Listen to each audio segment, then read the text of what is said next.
Buckle up, space travelers. It's time to go live on S4 with Eric Cooper.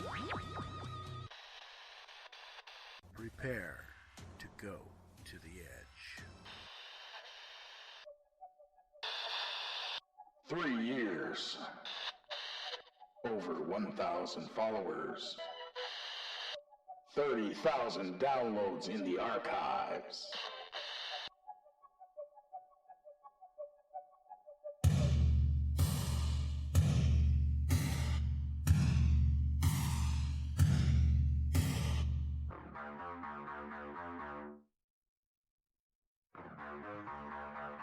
Welcome to S4.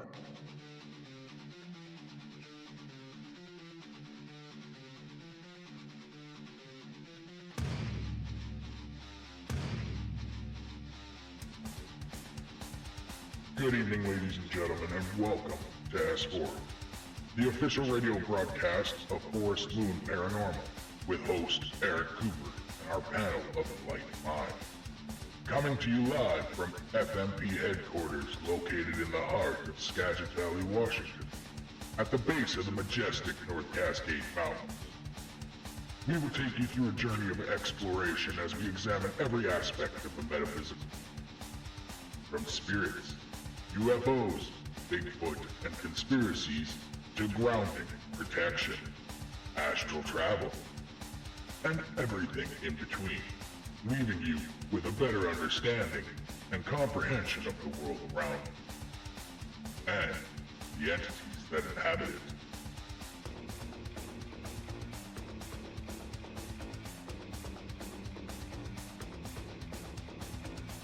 Join us every Saturday night at Spreaker.com and locally on KSVU 90.1. Don't forget to check out our new webpage at www.s-4radio.com.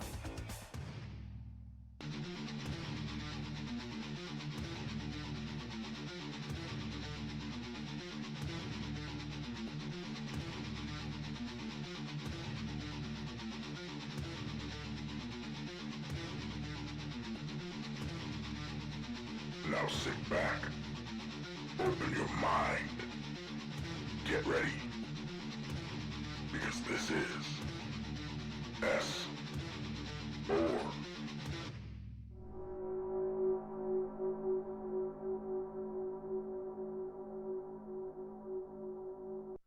Good evening or morning, depending where you are, and welcome to S4, the dark voice of the paranormal and conspiracy, coming to you live from the S4 headquarters in the heart of the Cascade Mountains of eastern Skagit County in Washington State. S4 is the voice where you'll hear everything covering all aspects of the paranormal, from hauntings and alien interaction, Bigfoot and other cryptids, and everything in between that makes you question reality.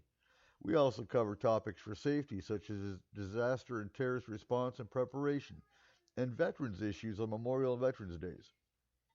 So not only can you find S4 right here on Spreaker and www.s-4radio.com, but for our local listeners, also on KSVU 90.1 FM from 10 to 12 on Saturdays, which is tonight, with pre-recorded shows. So tonight's going to be unique, because tonight is our Halloween show. You know, and not to be confused with last week, which was our roundtable. Tonight, we're actually talking real deep Halloween. So what are the roots of Halloween? And is it really evil? Also, what is the paranormal draw with Halloween? So let's find out. Tonight with us, we have Cole Wegleitner, the S4 co-host, Kayla Wegleitner, our technical analyst, R. Keith Andrews, our alien race specialist. How are you guys doing tonight? Good. Good. Great things. How's yourself? Oh, I'm here. And, you know, I told you I was going to push some buttons here, Cole. But it's not so much pushing buttons. It really isn't. It's a pagan holiday. So it's only fitting that we talk about the roots of what Samhain or Halloween really is. But what irritates me is, for example, I run the Upriver group, and I allow other religions to post their updates, you know, when their schedules are, what church is the best one. But the minute I post anything pagan, oh my God, really? It's okay for you to talk about your religions and your beliefs. It's okay to, push when your church has its services and things like that. But the minute a pagan says anything, oh my God, we're going to get offended now. Those All right, times need to sorry. change. I'll stop Those being times, offended. what? No, those times need to change. They need to get off their high horse and understand there's a whole lot of beliefs out there besides their own. That's That's true. just a fact of that's just a fact of life. So, I dude, don't get offended by religion. I'm just offending usually. eh, I don't get offended. I get irritated when I see other beliefs trying to push their belief on everybody else. We don't do that. We educate. We don't want you to be a pagan if you're not. That's just the bottom line. Pagans do not proselytize. We Have you educate. ever have you ever seen that thing on there that on Facebook that shows it says Mormons don't celebrate Halloween? Guess don't like someone knocking on their door randomly. Oh, Or no, well, Jehovah's Witnesses. Sorry. yeah, that there you go. And Trip says you're really loud. How's that, Trip?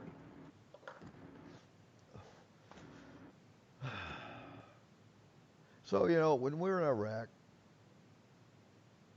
and we had our pagan group on base, I put up flyers so that pagan troops knew there was a presence for them to come because we're not on the religious uh, group flyer at the chapel. And then I get accused, Sergeant Cooper, why are you proselytizing? It's like, how is that proselytizing? All the other religions are on the religious services announcements, but ours. That is not for you to come so we can teach you our belief.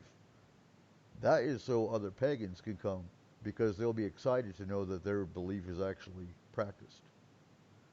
Same thing here.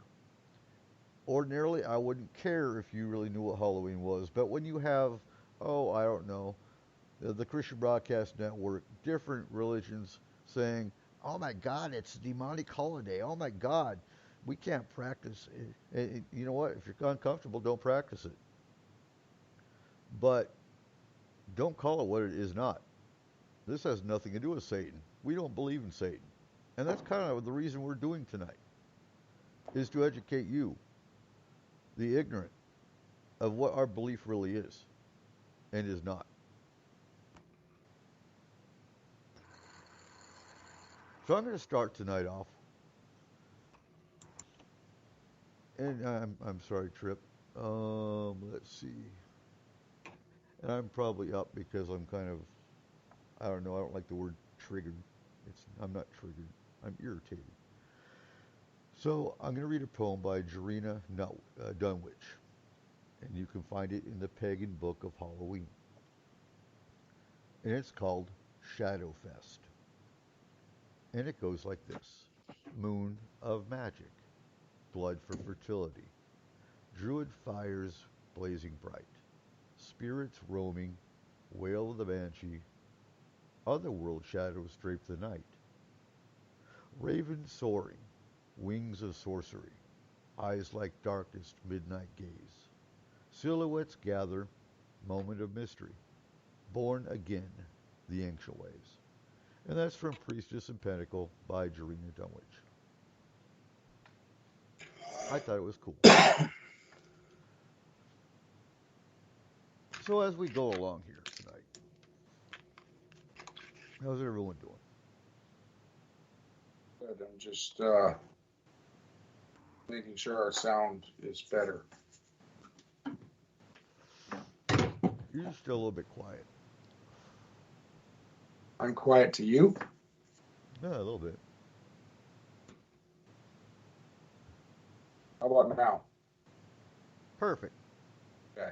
How does our audio sound, Trip? Because you are in-house analyst here tonight.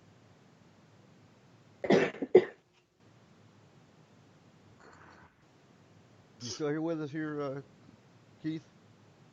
Yeah, I'm still here. Excellent. Okay. Thank you, Trip. So, in order for you to understand what is so important about Halloween or Samhain, you need to understand what leads up to it and why it's so important. Some pagans consider Samhain or October 31st coming into November 1st as the beginning of the year. And for a long time I did too. Um, if you look at the military, the military fiscal year starts in October. So, depending on which calendar you're going by, it can. As far as pagan Sabbats go, for some traditions, this is when our God dies. I'm gonna go into what a pagan is as well. So what I want to explain is really to go into what some of the myths are about what we are and what we are not. For one, we don't worship the devil. We don't even believe in the devil. We don't have a Satan. Satan is actually a being that is recognized by the Christian faith and the Muslim faith, or Islamic. Those are the two main ones. And I say Christian, but Catholics as well. You want to interject there, Cole? What about Catholics? I was just talking to Kayla. I'm sorry. Catholics recognize a Satan or a devil. Well, yeah, they give you some recognition every once in a while. No, we definitely do. Yeah, well, they follow the same Bible as Christians. Christians and Almost. Catholics, you have to show as separate, generally speaking. Um, it depends on also which Catholic religion you're following. Roman Catholics follow their own separate Bible. Okay. It does have different writing in it, which can cause different interpretation of what the meanings are. Right. So in paganism, there is no Satan. There is no devil. There is no human sacrifice. There is no. So in some ancient texts, the Druids did a human sacrifice. But you got to understand, in the context of a sacrifice, the humans that were sacrificed were actually born and raised as a sacrificial human. They knew they were going to be sacrificed to the deities. They considered it an honor. We're not the ones that run around the city streets looking for the next sacrifice to have, because we don't do that. Pagans are, generally speaking, polytheists, meaning many of them, Wiccan specifically, have a god and a goddess, because you cannot have a male without a female. There's no balance. Some Wiccans, Dianic Wiccans specifically, only honor the goddess. They only see the female aspect. Some pagans don't have a god or goddess. They don't recognize deity at all. They recognize energy or work with elements or work with fae, fairies. So as you can see, pagans are very diverse in their practice. They're very diverse in their traditions. But what is the common denominator is they all worship or work with the earth. And they all pretty much follow the same holy days or Sabbaths, which are all geared around the seasons, which is why Halloween is important.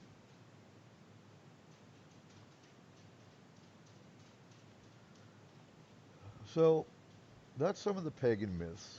That's kind of an umbrella term of what pagans are. Pagans encompass Wiccans, witches, Druids, Asatru, which is Norse. Um, some consider the Hindu as pagan. But that sums it up in a nutshell. because this isn't a pagan show tonight. This is about Halloween and what it is. So there's belief in fae. There's a belief in spirits and ghosts. So now we're going to talk about the pagan calendar. So you got to understand from the perspective of the Celts, which is a dominant culture that drives the pagan calendar and how they lived. And it really was about how they lived. Because how the crops developed, how the livestock developed or didn't develop, really determined whether they're going to live or die during the winter months. And that's really what our Sabbaths are all about. You honor the deities, or the spirits even, sometimes, that dictate whether your crops are going to survive. So we're going to start with the pagan calendar, which, for us, starts with Yule, or the winter solstice, December 20th to the 23rd. It varies year by year. So in Yule, the sun is starting its journey back to take over the longer days. Spiritually, it means our God is reborn and is in infancy. Yule is seen as rebirth, new year, waning half of the year is over, and for Celts, it's still rough, but hope is coming. Next one is February 2nd, and it's called Imbolc. Now, from the Celts, this is still a long, dark time. And if their crops didn't survive during that last fall, they're running out of food right now. So February 2nd is a big candle Sabbath. Candles are in, bear in mind, every Sabbath, bonfires are a big deal. More so in some than others. But with the Celts, food is starting to run out. It's in short supply. It's still very cold and dark. Candles are a big one for the Sabbath, encouraging the sun to come out. Grass is slowly starting. Signs of spring are around the corner. Ostara is March 19th to the 23rd. This is a spring festival. It's seen as a balance of the extremes of winter and the official day of spring. The gods moving from infancy into manhood. There's a promise of warmer days and plentiful times coming up. The Easter Bunny was seen at this time because the Druids and Eastern European cultures recognized the rabbit as a symbol of fertility. Now you have Beltane. Many of you are going to recognize Beltane as May Day. And you know, it's funny, I went to Christian school, and every May Day, or May 1st,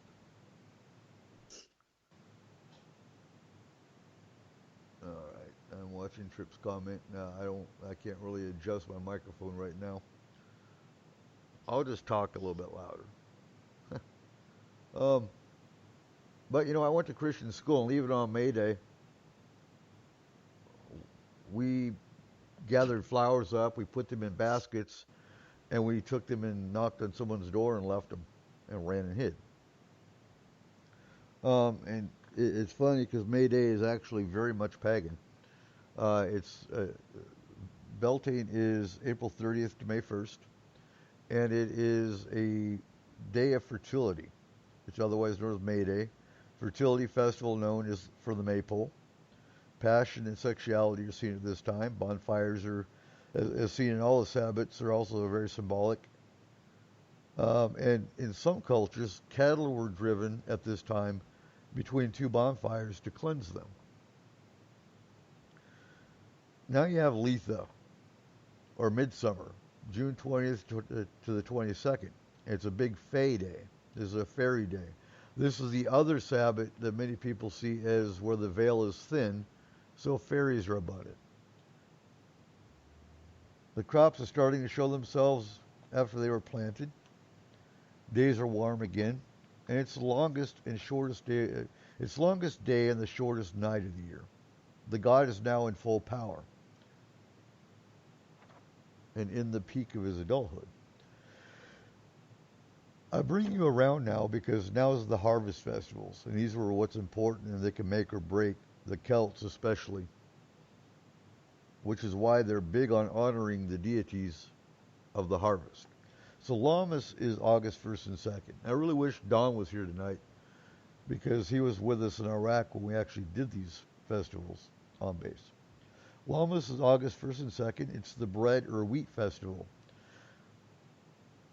So some might recognize the term Lammas bread. So this is when the wheat, the corn was starting to be harvested. The fruit trees are out, they're abundant. And you're going to see people are starting to can for winter even today. And it's really interesting because in August is when the fairs, the county fairs start coming out. And who remembers going to, oh God, what is it? I should know this. You go to the farming buildings and you see all the produce on display.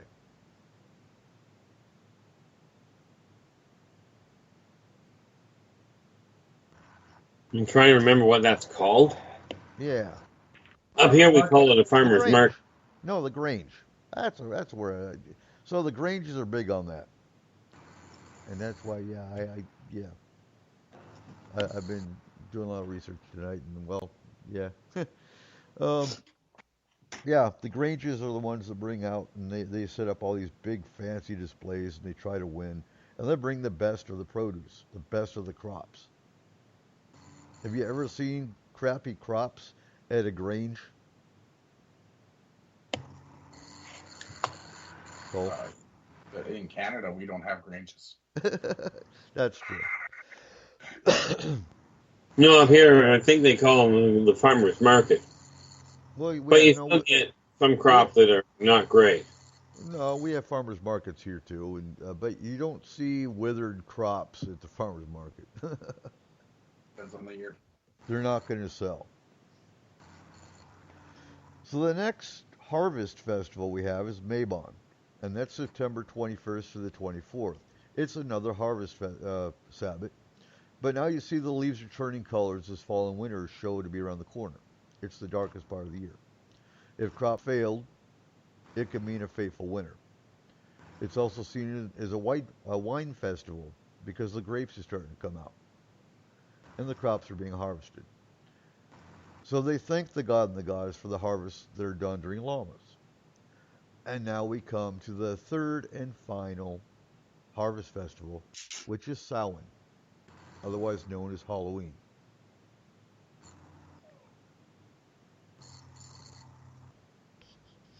All right. So I'm going to turn my microphone around a little bit. It's kind of hard with this particular headset trip. Is that any better? We're not going to be able to do much until the break. We will handle it at the break. Okay. Unless you want to do it now, but it's a bit of a job. Yeah, that's true.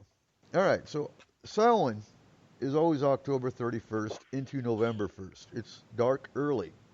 The ancient Celts left bonfires burning all night as they gathered the last of the harvest in the fields. And some say the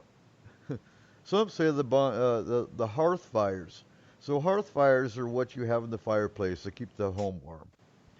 And they were left to burn out because everybody's out gathering the last of the crops. It was also thought the veil was thinnest, so the spirits of the deceased crossed over. So once the harvest was gathered, in the Druid beliefs, now the Druid beliefs are cool. The Druid priests would light a community fire to celebrate because all the harvest is done.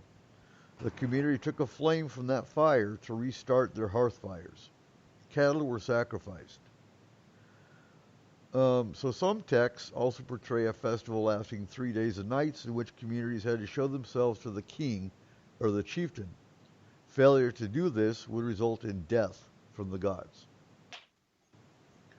Offerings were also prepared and left outside the village.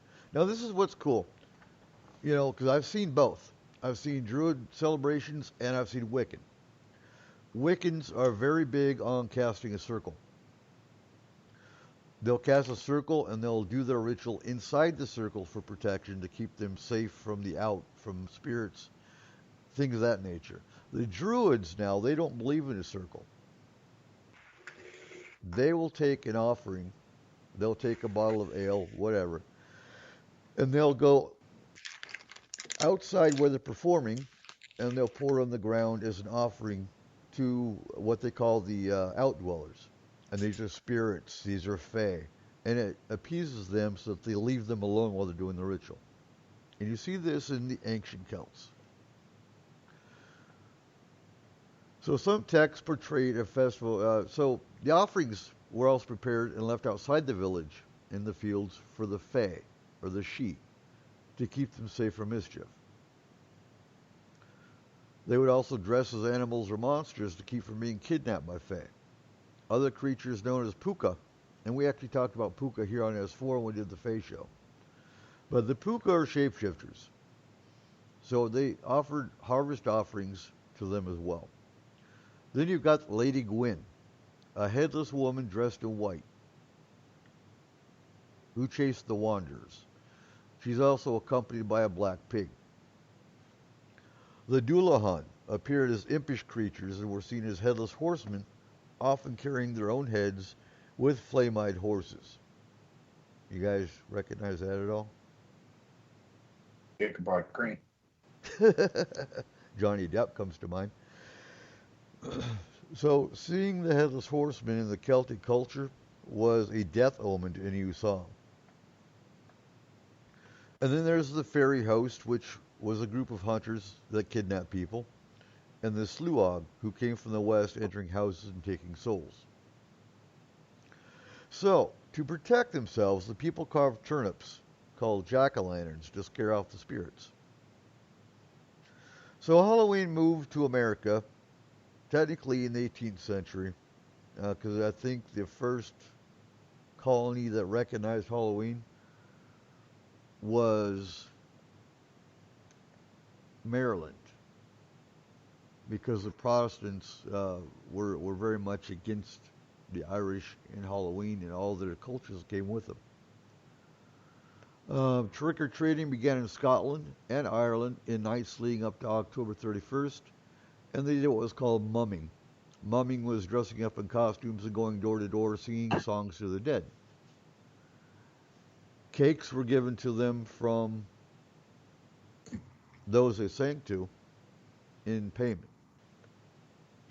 And Halloween pranks were also done during this time, but the tricks were blamed on the fae.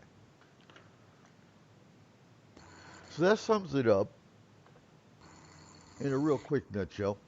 So Trippin is saying it's supposed to give all first brewed beverages to the ground spirits, and you're absolutely right. It was usually done with mead. Mead was a common one that was all natural, a homemade mixture of alcohol.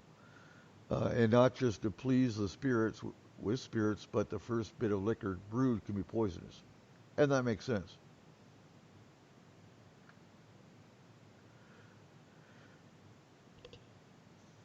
So, when you're looking at the history of Halloween, what do we see so evil about it? Cole?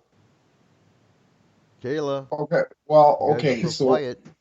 no, it's. I was just thinking of how to phrase that. So, in my idea of what's so evil about it is the idea of how that switched from Samhain to Halloween. So Halloween was more of the Americanized version because actually it was the Christians that termed it Halloween. To try Yes. to it was. Go ahead. Okay, so Halloween, the actual Halloween is derived from the term All Hallows Eve or Hallowmass, meaning Holy Evening. Right.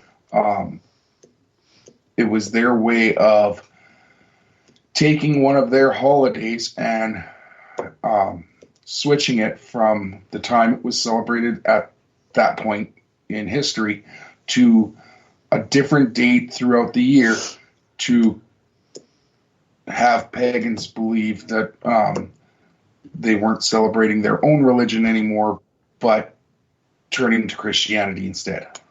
Exactly. And to me, that's evil. They were attempting to convert the pagans. Yeah, but that's evil. Oh, I don't care. agree. I agree. So to me, that is the only part of Halloween that is evil, other than, well, the fact that someone's giving out nerd ropes that have weed in them, and I haven't found them yet. I agree. And we're going to get to that because the last hour we're actually going to cover really extensively safety for your kids. Keith, do you have anything to interject here? No, the neat part there is, from what I've seen, the whole thing around Halloween is it's no more an evil holiday than any other holiday on the planet. The whole catch to it is people seem to have taken it because it falls outside the norm, if you will, and decided that because it's a little different than normal, that's what makes it evil. The unfortunate part is what I've seen is that people that have a nasty bone in their body take advantage of the costuming of Halloween to anonymously exercise their own ability to cause problems. And I guess what irritates me the most is instead of trying to convert a culture that's been celebrating this way for centuries and just calling them satanic and evil, how about you educate yourself and learn about why the culture and why this tradition comes around that way?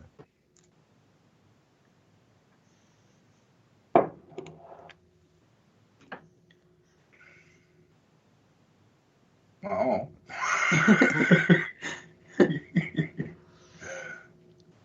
I've been asking that question for a very long time.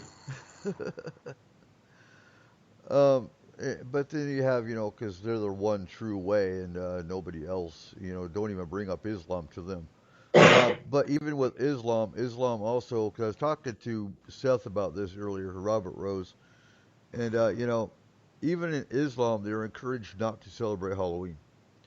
In many Christian traditions, they are encouraged not to celebrate Halloween because it is a pagan holiday. And in a sense, you can look at it one of two ways. Many churches have a harvest festival in place of Halloween. But is it really replacing Halloween?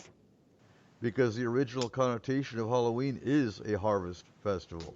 So you are still honoring pagan tradition by having a harvest festival.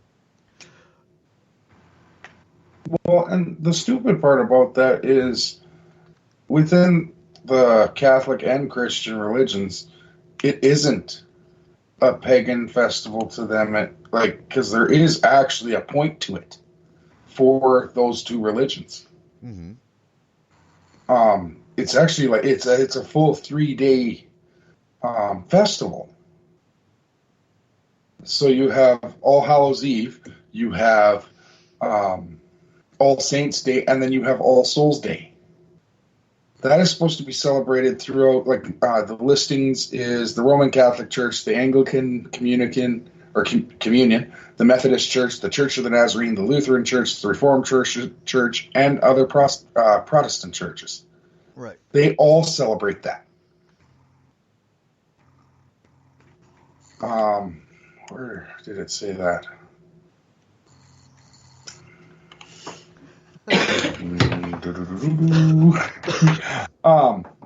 So the Feast of All Saints was actually moved 741, sorry. Right. In the year 741, the Feast of All Saints was moved from the 13th of May to the 1st of November. Well, they also tried to change Samhain to May. I can't remember whether it was the Christians or the Catholics. They tried to do that. They tried to convert them by making them change, and they got to understand there's not a harvest in May. So why are we going to change our harvest festival to May? Oh, there's the spring harvest. That's when you're planting. Now, pagans today, it's the real predominant celebration is honoring the dead. Now, some pagans will actually have a dumb dinner. And a dumb dinner is where they'll set their dinner table and they'll actually set out empty plates, sometimes plates of food, for their ancestors that have passed over that year. Sometimes the ancestors that have passed over for years. Uh, and they have an ancestral altar, and that'll have pictures or memories or whatnot of those that have passed over. And it doesn't have to be that year. It can be all of them. That's a very large altar in my case. Um, but they'll have the dumb dinner. It's also a very big time for divination. They'll do tarot readings. They'll do pendulums. They'll use runes. Because it's seen when the veil is thinnest, and we'll get to that a little bit later in the show, as to why is this a paranormal time? Is the veil too thin? Many in the paranormal field are actually starting to come to the agreement that the veil doesn't actually thin. It's a psychosomatic issue. It's so much energy is put into this time because everyone thinks the veil is thinning. It's bringing more spirits over. But does it really make an increase? Not really.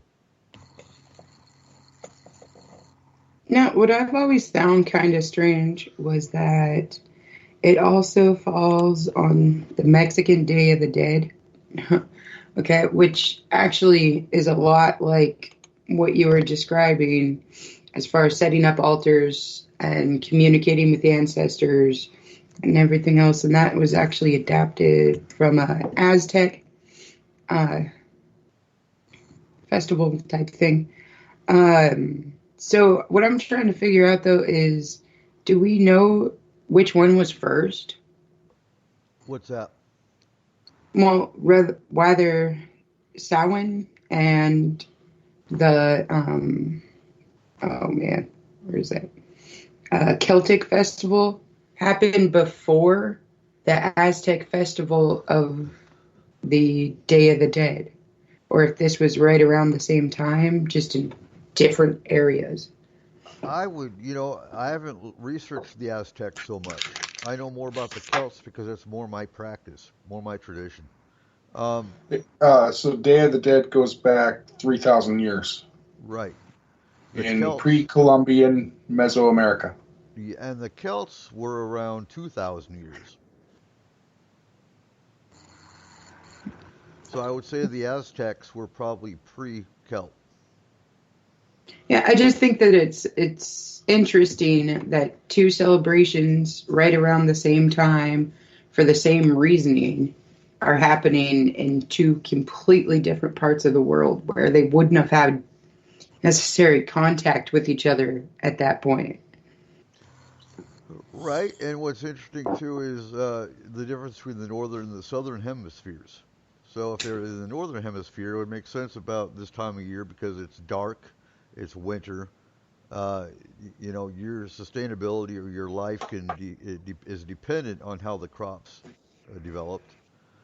And so Nikki disagrees. She thinks regarding the veil, it depends upon certain years that are heaviest regarding spirits. And that's debatable. It is. I can completely agree. I also think it depends on how much energy people put into it. I think people are getting less and less into the Halloween side.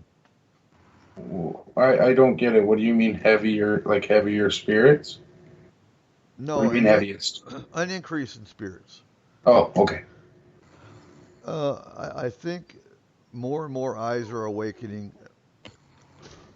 How do I even say this? I think I think commercialization's taken over a lot. Commercialization of the holidays has taken over the spiritual side for a lot of people. It really has. Well, and it's really driven people away from a lot of the things that made the specific holidays, holidays. People have gotten so caught up in the financial side of it that they forgot the purpose and the reasoning behind it in the first place. Oh, to the tune of $5 billion for candy for Halloween. Wow. Well, it's one way of making the dentist happy. Absolutely. I'm going to spend a little bit less than that this year. I promise. No, well, the $5 billion was actually back in a survey done in 2014. So imagine today, 5 years later. 2014. I think I spent more than that year. Oh, probably. But it wasn't until November 1st. I always wait till then.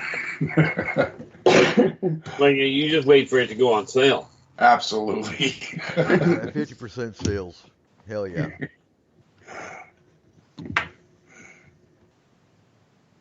So Halloween lost most of its spiritual and religious meaning by the early 20th century because of the move to America. It was, living in Ireland and Scotland, I could see it being more prominent because it's where the Celts actually came from. It moves to America, where you just have a small migrant population, and it's going to develop more as a commercial aspect because no one's and the conversion aspect too, I reckon. Well, trick or treating started off as a bribe to children to keep them from vandalizing.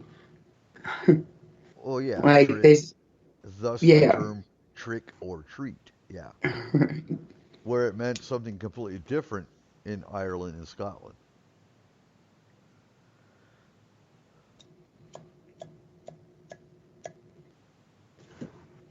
So something about bobbing for apples. So when the Romans conquered the Celts, they combined the Celtic festival of Samhain with the Roman festival of Feralia, which was the day in October when the Romans commemorated the passing of the dead. The second festival was a day to honor Pomona, the goddess of fruit, which explains bobbing for apples. And like you said, Samhain was incorporated into Christianity to match up with All Souls Day on November 2nd. And it was scarcely celebrated in colonial New England because the Protestant belief took over there.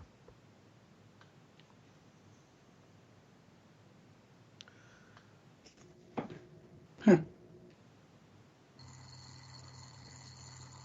Don't. Come on now, say something. What? So,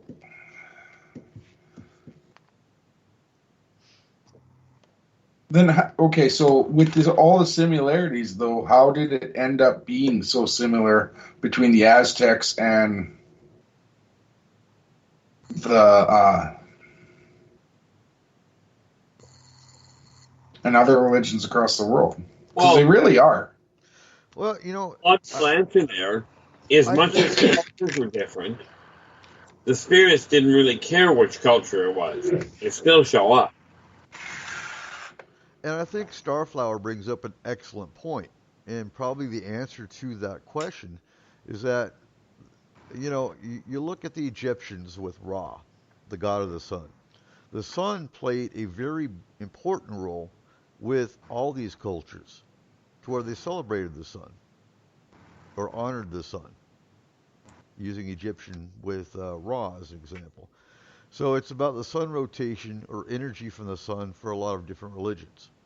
And I completely agree. Because even, the sun is seen as the god. The moon is seen as the goddess. That's the symbolism of the god and goddess aspects with many pagan beliefs. So when you look at it in that perspective, with Yule is when the sun slowly starts coming out longer until you get to midsummer, which it's at its peak. And you look at that as the god being reborn. He's in infancy, which is why he doesn't come out as often, or he doesn't come out as long. He's at adulthood at midsummer when he's out the longest. when you put the sun and the moon into perspective of the cultures that didn't know any better, they didn't have religion. How am I going to say this? Uh, they saw the sun and the moon as deity. Does that make sense? Yeah. And Absolutely. what makes the crops grow? The sun. The So water. you honor the sun because you want the crops to grow so you can survive through the winter.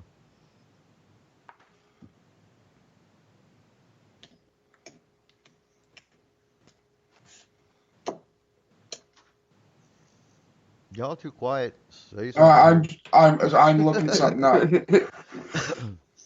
Well, sad to put it this way, but you're talking about things that, quite frankly, you've done a staggering amount of research into, which is great. But research is not what we call my strong suit. It's a little more. Well, it's a little more of the research because you got to realize I've lived as a pagan for the last 30 years. It didn't take a whole lot of research for me to. I had to get the dates right and some of the symbolisms correct and whatnot. But do I have I'm a bad pagan. I don't have an altar set up. I haven't for many years. But I know what the symbolisms are and I know what I'm supposed to do. It's just my perspective has changed. I'm still pagan, hands down.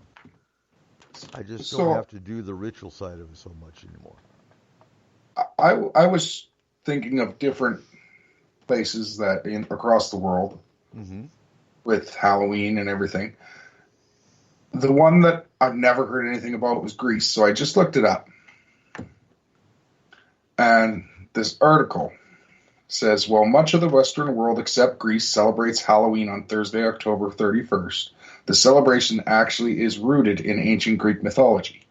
The ancient Greeks believed that people who died went to the banks of the river Styx, the boundary between Earth and the underworld. They would give the ferryman Charon a tip to transport them across the river to Hades so as to spend eternity. If they lived a good life, they would reside in Elysium, a virtual paradise, and also be allowed to return to the world of the living for 1 day per year. Christianity converted this myth by stating that the virtuous world would become saints, and their day with the living was set on November 1st for All Saints, or the hallowed ones, where they were honored with praise and prayer for evil spirits to leave them. That is how All Hallows Eve became Halloween.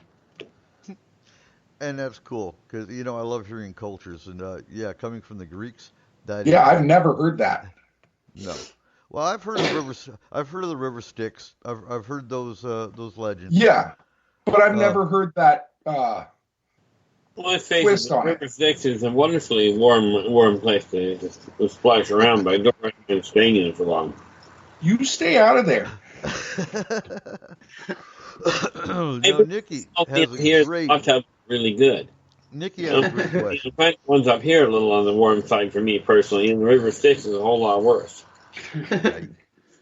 So, since they saw the sun and the moon as deities, which doesn't that go into alien races who are here on the planet as well?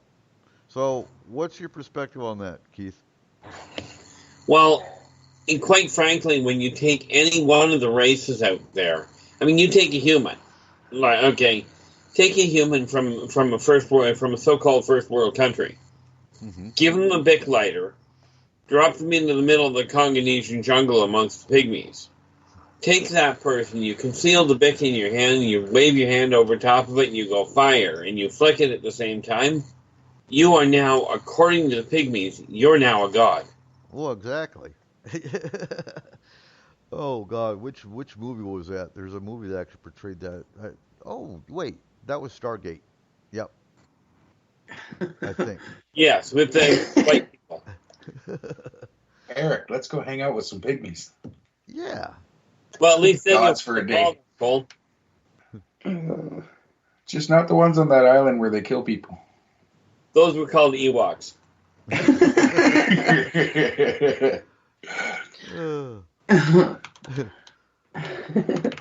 Sorry, I couldn't resist. Well, I couldn't. I just chose not to. So, do you think it could be the fact that we didn't have so much technology and everything back then, and people were more in tune with the earth and its energies that it was giving off and everything else? So, Absolutely.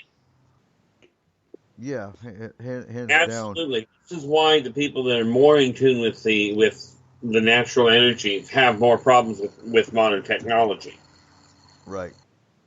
And you know, you look at today, people aren't in tune. There's a whole, there's only a minority of people today that are actually in tune with the energies of the earth and the sun. Absolutely. And even, sadly, the majority of the ones that claim to be in tune with them, quite frankly, aren't. No. So I want to put this out too. Today is a very bad day for black cats. Well, not today. Halloween is a very bad time for black cats. That's what happens today. People saw the black cat as the familiar of the witch. I hate to break it to you, but my cat's not black. And I can change that if you want. No, she's very much a familiar. I have some black dye. Just a couple dips in the tub. Dude, if I break out a spell book or if I break out any witchy book, she is all over us. Yeah. I mean, you'll have the same problem. She does sleep on the altar on occasion, because yes, there is an altar in the house. In fact, she's sitting here looking at me right now going, yeah, okay, why are you spilling my secrets? But, cats were revered in Egypt. They were seen, actually revered throughout many cultures because they were seen as killing the rodents that prevented disease. well, do you think it's so much that the cats are familiars, or would it be more that it's ingrained into them to be more adapt to that kind of stuff? Like, since the beginning of time, cats have been placed as guardians, or they've been placed as watchers, or... Well, the thing I find fascinating is that dogs were domesticated. Dogs turned down into people and fell in line. Cats seem to have tolerated people. Right. Right. But I mean, like in your genetics, there's just certain things that people know no matter what.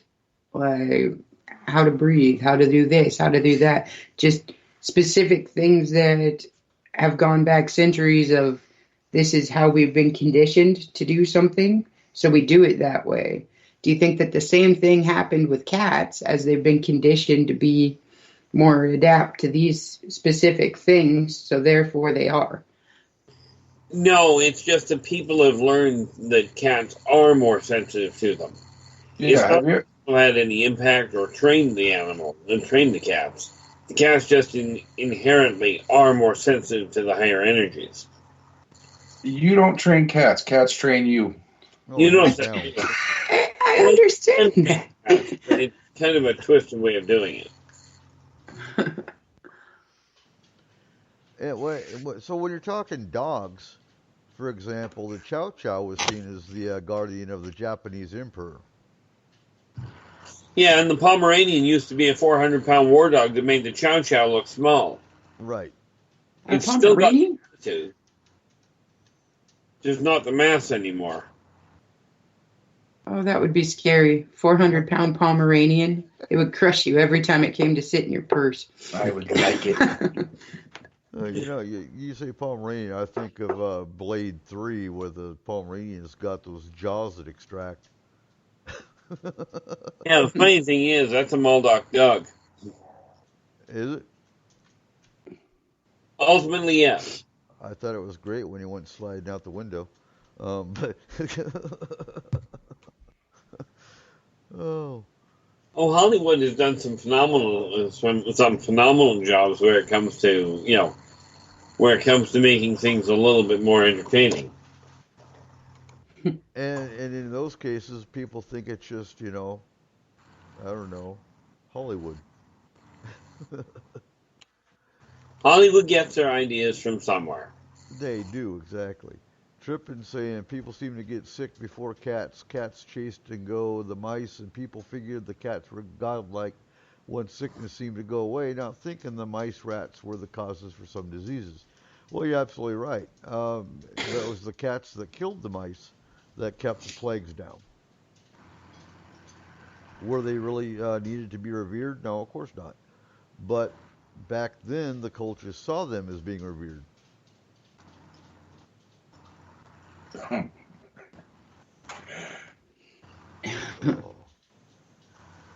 So some of the other, so when you're talking, let's see, in Scotland, fortune tellers recommended that an eligible young woman name a hazelnut for each of her suitors, and then toss the nuts into the fireplace.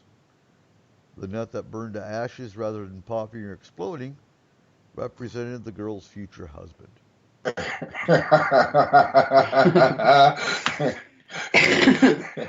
I'm just gonna leave that one alone. Yeah. We're all nuts.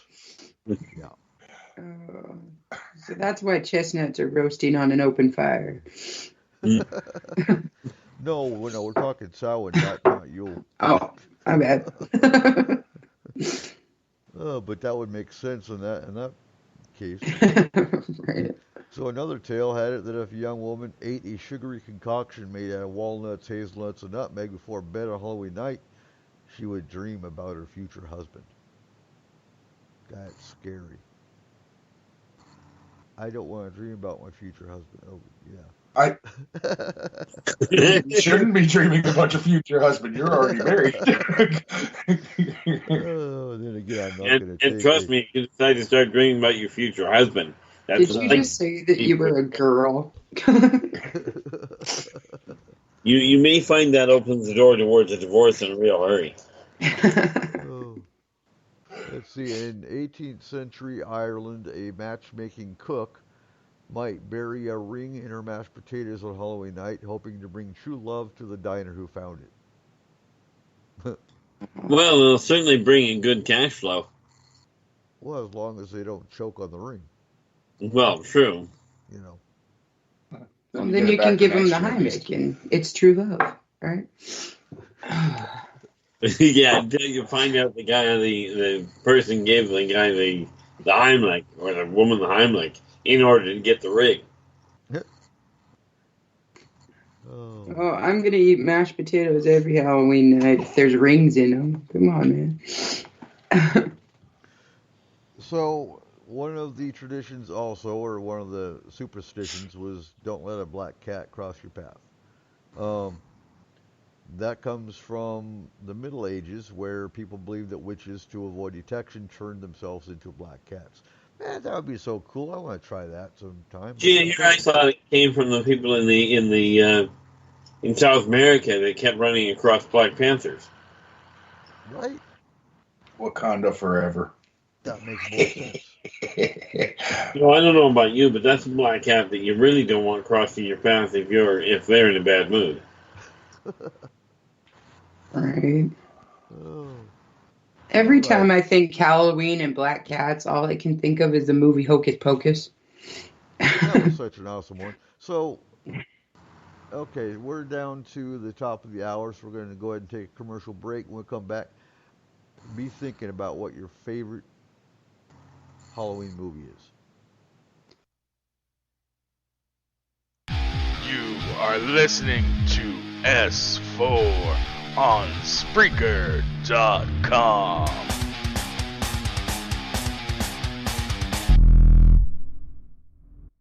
Forest Moon Paranormal is a non-for-profit emergency response team that handles all aspects of the paranormal, helping you, your family, friends, and community since 2004. Whether you're having a problem with hauntings, spirits, Bigfoot, other types of cryptids, or UFO activity. Maybe you're just unsure of what's bothering or terrifying you. Or maybe you're just afraid of criticism and disbelief. FMP is here for you. We handle cases globally and locally from our headquarters in Skagit County, Washington. We never accept any form of payment for our services and are 100% confidential. You can find us on Facebook under Forest Moon Paranormal. You can private message us for assistance, or just come join in the discussion and become part of our growing FMP community. Hey, Asphorians, please check out one of our newest sponsors, Wiser Books. They're an imprint of Red Wheel Wiser. They publish books across the entire spectrum of occult and esoteric subjects. Their mission is to publish quality books that will make a difference in people's lives without advocating any one particular path or field of study. They value the integrity, originality, and depth of knowledge of their authors. Please check them out at redwheelwiser.com. We've had several days of 80-degree plus weather here in Concrete, Washington. My family's favorite way to keep cool in this heat is to stop by Java Zone 2 and grab a delicious iced latte for me and a blended mocha for my husband. Our son just loves their creamy milkshakes, and our daughter can't get enough of their ice cream. The best part is, Java Zone 2 is conveniently located just off Highway 20 beside Loggers Landing. And I'm proud to shop local for a business that has been a staple of the Concrete and Upriver community since it opened its doors in 2010. So if you're looking for a way to keep cool in this summer heat, come check out Java Zone 2. They're fast, friendly, and local.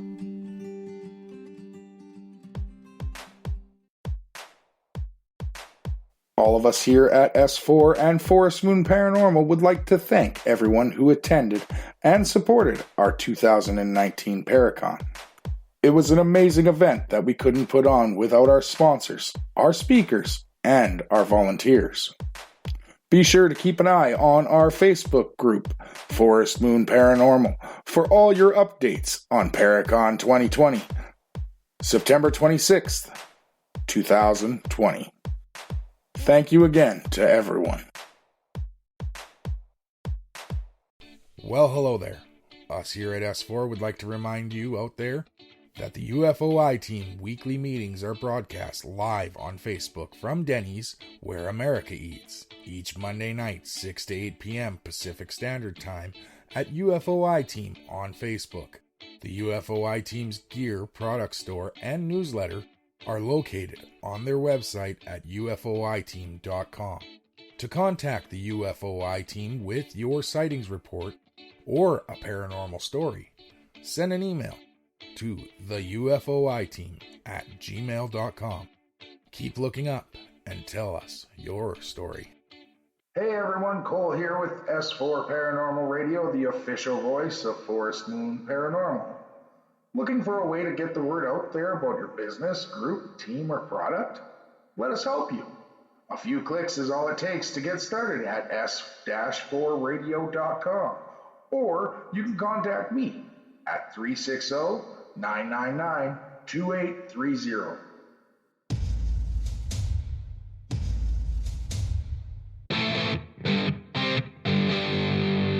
Welcome back to S4 with your host, Eric Cooper. Welcome back to S4, the voice of the dark side of the paranormal and conspiratorial. Make sure you check out our website, www.s-4radio.com, and on the S4 YouTube channel for all the shows you missed in the last 3 years. Anyway, back to the show. Hey. All right. Hey. What? .weebly.com. They're both active. Oh, They're both active. It's just if you go to .weebly.com, you have the embedded show. That's the only difference. And once we get the Weebly switched over, which it takes about 3 days, then s-4radio.com is going to be transferred, and we're going to have the embedded show, so it's much easier for you to find the show when we're live. All right, so what's your favorite Halloween-themed show? Well, that's the easy part. Okay. The Great Pumpkin, Charlie Brown. Oh, well, you know what? I haven't even gotten to see that again yet. So where did the Great Pumpkin come from? Does anybody know? The pumpkin patch. A patch. Well, I agree too. And I'm gonna drive. So I'm gonna drive Kayla nuts because we've been Uh-oh. talking about Mandela effect. Oh no. I don't want to go down that rabbit hole No, again. we're not going to. But there's been people that argue what came out of the pumpkin patch. Was it really the Great Pumpkin, or was it Snoopy's shadow? Does anybody remember? Wasn't it Snoopy's shadow? I think so. I thought it grew out of Linus's blanket. No, there Wow, was you're.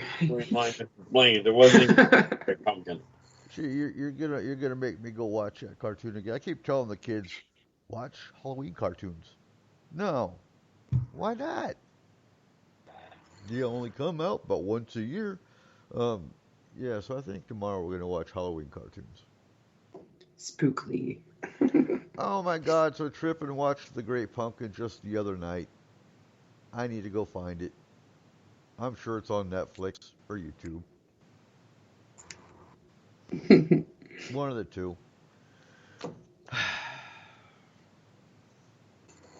But where the original I song don't. of the Great Pumpkin came from, I really have no idea. I'm Other than we interested. know that I, Charles I, Schultz I, enough. I, I was hoping one of you would know, because I'm not sure. Does the evil mouse own that one yet? Because then you won't find it anywhere. No, Charles Schultz owns that one. Yeah, and it's funny. You notice with Charles Schultz, there was an agreement that stated that once he passed away, there would be no new ones, no new R- Charlie Brown done. right. The ironic part was he retired after 50 years, and 2 weeks later he dropped dead. Well, now his daughter's taken over. All right, so Nikki likes Witches of Eastwick. Hmm. I never got into that one. I I really haven't seen didn't. it yet. It's an intriguing show. Well, I think that was a Jack Nicholson one, wasn't it? No, there's another one that was similar, and I have never been able to remember the name of it. It wasn't the Witches of Eastwick, but it started off with the same idea of three witches that had passed away, that had been burned at the stake, and had reemerged in the modern world. Okay, so yeah, so no, she says yeah, it was. She likes the Jack Nicholson movie, the one Witches of Eastwick. Um, I gotta say, Practical Magic is probably my favorite witch movie of all times. I I like don't, Mm. the witches. huh? The witches. The ones with the witches that have purple eyes and they turn kids into like mice. Yeah, isn't that Hocus Yeah, you know, Pocus? all the witchcraft practitioners I've ever run into, I've yet to find somebody that can do that. Well, yeah, how many witches do you know that have purple eyes? It's just a small sector of witches. Well, I haven't found those contacts yet. you have to go to what many people call Hollow Earth or Inner Earth. That's where So, you'll find real mages. so I wanna, I also want to clarify something that we get asked all the time, and that's that I get asked, "You're a witch. Doesn't that make you a warlock? Because witches are a female." No, they're not. Witches are witches are witches. It A doesn't matter witch if is a you're male. witch. Warlock is a witch that works for the government. Well, then, yeah, because the definition of warlock is an oath breaker. But the perfect example. Um, Now, when it comes to warlocks, there are Norse traditions that still to use the term warlock to define a magical practitioner. But for most more common witches, a witch is a witch. It doesn't matter if you're male or female. And then you get, well, are you a Exactly. dark witch or a white witch? Well, a witch is a witch is a witch. Again, it's really dependent upon your personal morals or your intent. there's not a white witch or a dark witch, and some people would argue that point, but it is what it is. See, my usual outlook is I would be a dark witch at night and a light witch during the day. You could call me a gray witch, or I can call you a lot of things. Oh yeah, So- asshole So comes would to a mind, but would a wizard be an umbrella term too for both sexes? now wizards are a little bit different. So they have the Gray School of Wizardry, which is great, and that's Bronzel. They do a lot more shamanic practice.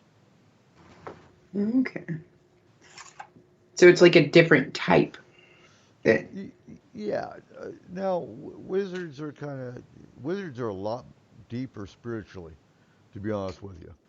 And now that can be both male or female referred to as a wizard? Yes. Okay. I'm trying to think, 'cause I think most of the time wizards are male. Most Hmm. of the time they are. The reason for that is because most of the time, because it's an intellectual based study, they wouldn't let the females on the whole get into it. It was very much a protected, if you will, profession. Right, right. And so with that, I love the Sorcerer's Apprentice. Sorcerer's Apprentice, the one with Nicolas Cage. Nicolas Cage. Yeah. Oh, that's a good one. That was a great movie. What do y'all think of The Nightmare Before Christmas? Best Christmas and Halloween movie. That's Well, my only complaint with the whole thing happened to be the artwork. Oh, ouch. You're not a Tim Burton fan? I'm not. I don't care whether it's Tim Burton. I mean, his name could have been Bobby Joe. Yeah. I don't like the way the artwork was done, but that's just me personally. I also like Legends of the Guardians. Oh, that's a good one. That's the one with Jack Frost? Yeah, yeah. Yeah. I don't know if anyone will actually remember mine. In the 90s, Alvin and the Chipmunks came out with these films that went straight to DVD. Well, they're straight to VHS at that point. And it was Alvin and the Chipmunks Go to the Movies. Ahead of the game. And they did a Go to the Movies where they did all of the old monster movies like Dracula and The Wolfman and Frankenstein. That was probably my favorite Halloween movie. I don't think I've ever seen that one. I really don't. So it's going to be interesting because us on S4, well, Cole and I are going to go do a Paranormal 101 lecture for the Kiwanis Club here in Mount Vernon. And I don't know what to expect. Do you, Cole? Well, if you spot if they're building a campfire in the middle, you might want to be careful. Yeah, like if they're building a bonfire in the middle of the room, I'm probably going to stay out. Well, if they let you in and they lock the door, this is not a good sign. Oh, trust me, I can find a way out. I'm not too worried about that.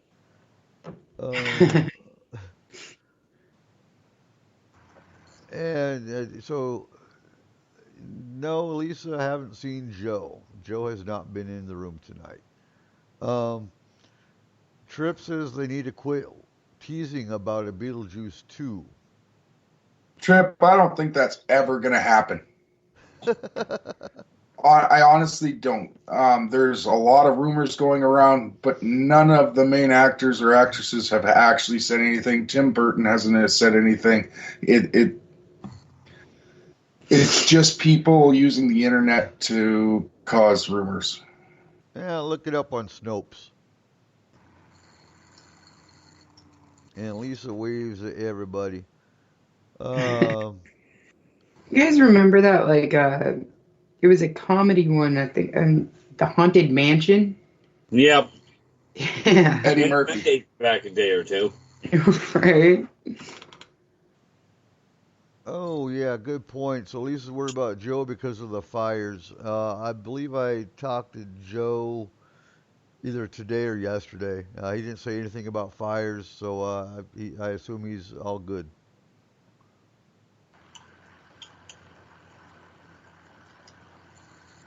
And that would be the fires in California for those that are confused. California is always on fire. It's October. There shouldn't be any fires.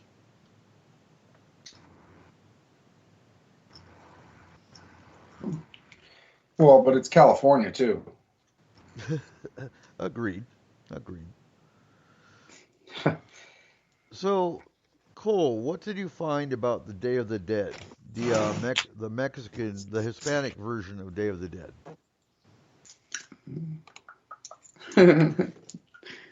Okay. For those of you who are Mexican or Latino, please forgive me for this, but I'm going to try and pronounce this. Dia de los Muertos is what it translates to. Yeah. And so in Mexico, Latin America, and Spain, All Souls Day, which takes place on November 2nd, is commemorated with a 3-day celebration that begins on the evening of October 31st. The celebration is designed to honor the dead who it is believed to return to their earthly homes on Halloween. Many families construct an altar to the dead in their homes to honor deceased relatives and decorate it with candy, flowers, photographs, samples of the deceased's favorite foods and drinks, and fresh water. Often, a wash basin and towel are left out so that the spirit can wash before indulging in the feast. Candles and incense are burned to help the deceased find the way home. Relatives also tidy the grave sites of their departed family members. This can include snipping weeds, making repairs, and painting. The grave is then decorated with flowers, wreaths, or paper streamers. On November 2nd, relatives gather at the grave sites to picnic and reminisce. Some gatherings even include tequila and a mariachi band. And I think the best show to show people what that is like is Coco. Right, Kayla? That was it? Yeah, that was it. It's a kid's cartoon, but the way it's shown, it is a perfect way of showing how they do it. You know, I've got to say, I think, and it's weird, but I think cartoons seem to always get it right. Have you seen Rick and Morty? Well, so you look at cartoons like Tinkerbell. They show fairies, which are quite accurate. I mean, okay, so not in appearance, no, but when you show the purpose of the fae, when you look at Guardians, Guardians, Legend of the Guardians, when you look at a lot of these, I like their portrayal. Now, is there any merit to the fact that a fairy is supposedly born of a child's first laugh? So those are called changelings. Oh, okay. Oh, no. Okay, it just clicked what you were saying. So, I don't know. Yeah, we can say no. Now, it is true that the more people stop believing in things, that's energy. So when people stop believing in things, yes, those energies do die. So well, yeah, but you are right, they do die, but the fact of the matter is that if you stop believing in fairies, it won't kill the fairies. No, it's but all of a sudden everybody believing in gravity, it would stop working. Well, absolutely right, but that's science. So is a manifestation of a physical race. It does, but the more the popular culture stops believing, that energy starts going away. Well, the energy does. The race doesn't. They just go into hiding a lot more readily because people tend to overlook them. Well, they won't be seen as much. Bingo. But that doesn't mean they're not there. I mean, let's face it, fairies are only like 4 inches tall to start with. Yeah. And they're a very big part of Samhain. Absolutely. Because when you look at the fact that a lot of the aspects of Samhain involves crops because it's a harvest festival. It's Fae that help with crops being productive. I should say with the plants being productive to make crops. There we go.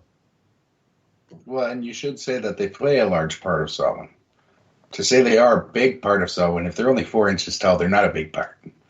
Oh, no, and some of them are only 2 inches, and some of them are about 10 foot tall. Oh. Okay, well, those ones are a big part. But they're not the part that helps the harvest. Lazy bastards. Right? In fact, I don't think I'd want a 10-foot tall Fae to step on the harvest. Yeah, I don't think anybody wants a 10-foot Fae to step on anything. I don't even want a 10-foot Fae to show up. That would scare the heck out of me. I think that would be. I personally think that would be great, but I'm a little twisted. Well, now, is there a difference in... Okay, so I'm not very versed on fairies or fae culture at all. So the taller guys and the little guys. So the little guys are with the plants and stuff, and the taller dudes, what do? What is their thing, or do they just exist? they're just like any other Fae or any other entity or creature. They don't have a purpose per se. They exist. They're like what's the purpose of humans? Well, if you ask some people, dinner. Oh yeah. I want to go back to last week because you missed the round table, Keith. Yep.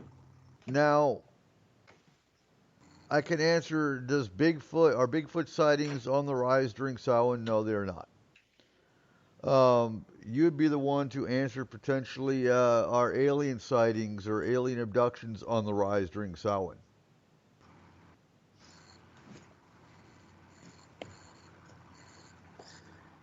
From what I've seen, not really, because the funny part about it, technically they'd be on the rise. I don't believe that the sightings are on the rise so much as the reporting of them is. Right. And a lot of that tends to be because people assume that there's going to be more, so you'll also end up with more false sightings. Well, Go ahead. Sorry. Wouldn't that also be because more people are outside at that point? People are trick-or-treating, people are going to parties, so they're more apt to look into the sky?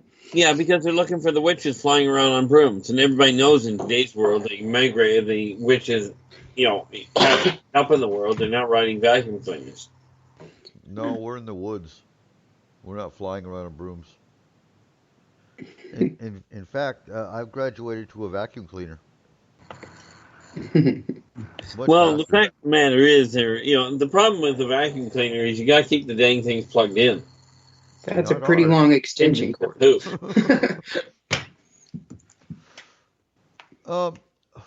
So we discussed this last week, but I expect UFOs to be on the rise during the summer months because everybody's outside watching the stars.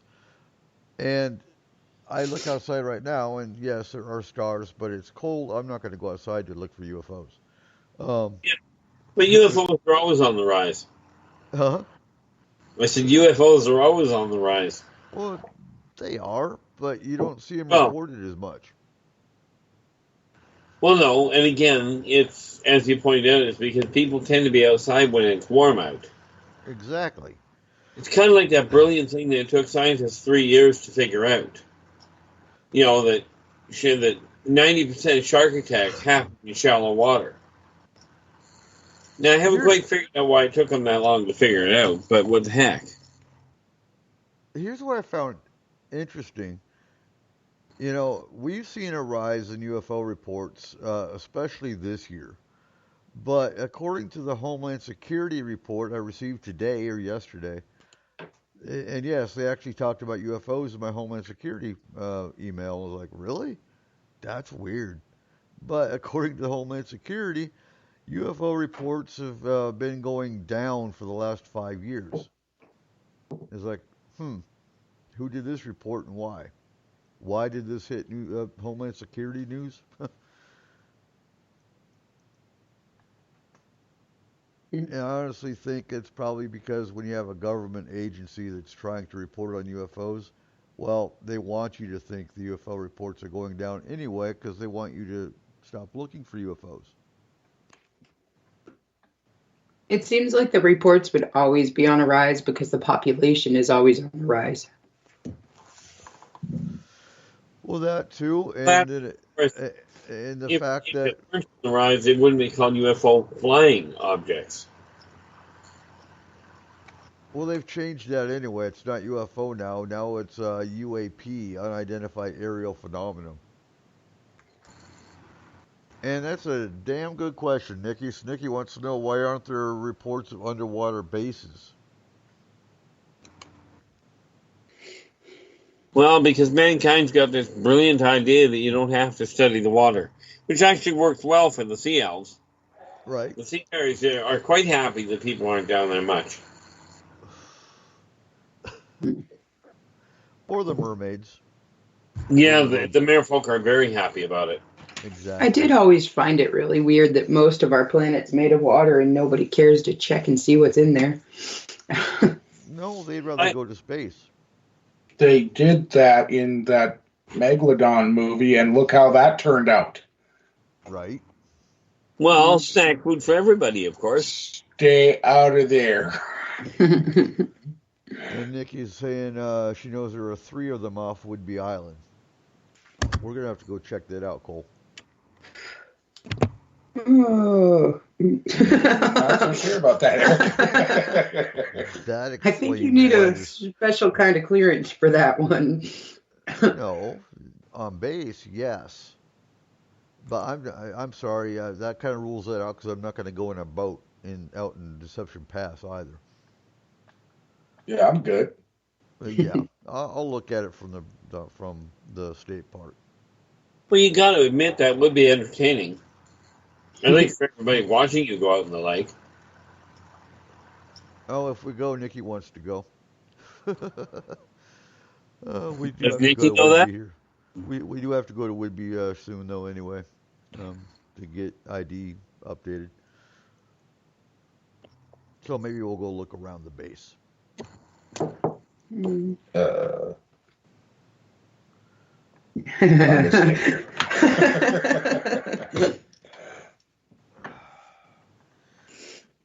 So, I don't know, underwater bases, man. It just makes me think of that movie, The Abyss, and I just don't want to disappear into a round sphere thing or any of that kind of You stuff. don't have to worry about that. They're really interested in taking too many people. yeah. Oh, The Abyss was awesome. That's one of my favorite movies, too. Yeah, but I don't think that one qualified as Halloween. Oh, no. No, not at all. But we're known in S4 for skipping around, too, so. It's okay to skip around sometimes. That is so tempting. It just makes me think of that deep blue sea, and I'm good. Right. Everybody that goes into the water either loses their mind or gets sucked into something, and I'm not really into either of those. So we're good. Well, it's not bad. Once you lose your mind, you get used to it. It's taken me 30 years, and I'm still not used to it. So here's the question, though. Yeah, If you you're lose your young. mind, Well, in your case, a young spaghetti. but if you lose your mind, do you know you've lost your mind? No. Well, there you go. You just enjoy That's it. why when I was checking with multiple psychologists and psychiatrists about that, they invariably came up with the same answer. If you're asking if you're losing your mind, you're not. Because if you were losing your mind, you wouldn't know it. Oh, cool. I'm sane. Sweet. No. So, here's why we're doing tonight's show. You know, one, because, well, it's one of my days, but here's what comes out in other religious articles is, and I quote, "There's no question in my mind that those who believe and follow the practices of witchcraft, Halloween represents an opportunity to embrace the evil, devilish, dark side of the spiritual world." Really? I don't follow the devil because I don't believe in the devil. We don't have a devil. Where do these people get that? Probably from every TV show pretty much ever made on witchcraft. Oh, but they quote Ephesians 2, 1 through 10. There's a spiritual world filled with goodness from God and evil from Satan. What's so evil about a harvest Sabbath?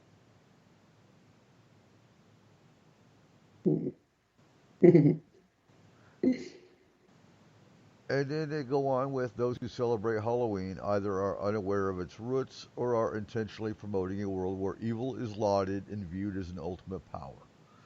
I cringe because people that are on the fence with what Halloween represents are going to read this kind of crap and go, "Oh my God, my kids can't have fun now." Well, it's along the same lines that people seem to have this brilliant idea that war is a great way to enhance technology. But history has proven beyond a shadow of a doubt if you're not ducking bullets, you can concentrate better on what you're building.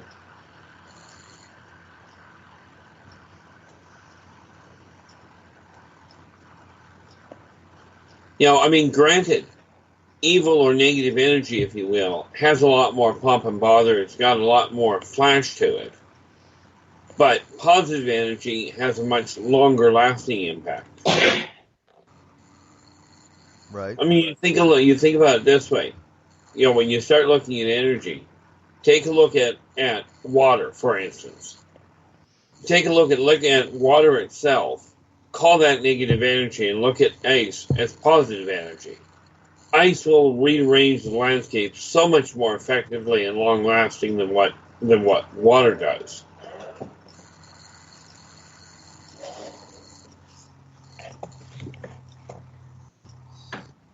And so you have to look at Hollywood. So your typical family, right now, all the horror movies are out. And what's a horror movie do? It puts you on edge.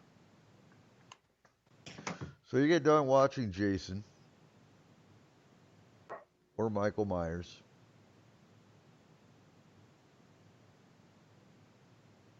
and it's dark out. And then you hear a thump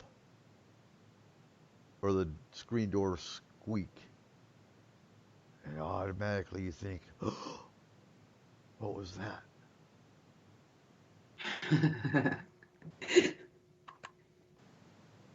And then you watch Ghost Adventures and think you have a spirit. Or you watch It Too and then see a cutout of a Bigfoot from Paragon. Well, yeah, there's always that too.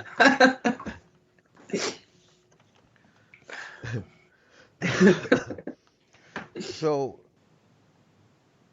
I think that's probably a potential rise in paranormal activity. It's not really paranormal activity. It's, again, like we said earlier, that energy that you put out, that fear that you put out because you watched a horror movie. And now you think maybe you have paranormal activity, which isn't really happening because it's just, well, you're on edge.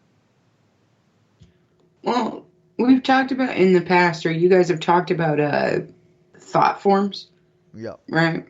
So if everybody on one particular day truly believes that something is going to happen, then couldn't you technically thin the veil by having so many people believe that it is? And we've talked about this before. So it's not a thinning of the veil, it's just pulling more spirits across the veil. Yeah, ultimately what you end up getting happening there is if that many people start believing the veil is thinning, It's not that the veil thins, but it will make it easier for the spirits to get across the board. But it brings to mind the statement that William Shakespeare made. If the dead were all to get up and walk, we would have one heck of a population problem. Now, on the other hand, you have that many ghosts walking around, and there's an awful pile of people that are going to drop dead from fright and join them. Oh, you're killing me. Yeah, you're absolutely right. And I mean, look at Slender Man as a perfect example of a thought form coming to life. We got to get that. So we have an author that actually wrote. Oh God, who is it? Caleb's gonna grab it right Give now. me just 1 second. I got those. I don't know. Oh God, So Red Wheel Publishing and Inner Traditions Publishing have sent us at S4 a few of their authors' books for us to go over and hopefully bring on to the show in the next few months. It's Redfern. I know that much. It's not Red Fern. Is it? No. No, the author. It's the Red author, Wheel Weiser. Oh. No. The author of the Slenderman book was It's called Slenderman Mysteries. Yep. And I can't. Caleb stopped looking for the book, so. It's not in there. I think that was one of the ones. Oh, you have it. Eric has. Yeah. Nick Redfern, I believe, is the author, and we're going to try to get him on the show. There's several authors that we're going to try to get on the show once we preview their books. Mm-hmm. And we have these publishing companies that are actually going to work with us on getting these authors onto the show. So you can look forward to that. That's going to be awesome. Yeah. Some of these books I can't actually wait to read. I'm very excited for them. One is actually specific to children and the paranormal, which I can't wait for myself to read that one as well. That's There's Something Under the Bed? Yep. Yeah, by Ursula Bielski. Yeah. So and the foreword on that one is by another author that we actually have on us too. Oh, there it is. Kayla found it. Yeah, Nick Redfern wrote the Slenderman Mysteries. And so, again, Slenderman's a perfect example of Halloween in the thinning veil. Anytime you get a majority of a culture or a majority of humans that are all scared or they're all focused on one thing, you can actually materialize that. And Halloween's a perfect example of that in that this is the time where it's the dark season, it's starting to get stormy, it's starting to get wintry, and you start getting spooked. And you start thinking about spirits because, well, this is the spirit season. And you start bringing them across.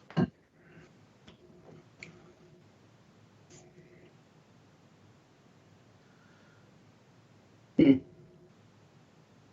I'll have to work on my volume. I get that trip. I'll do that during the break.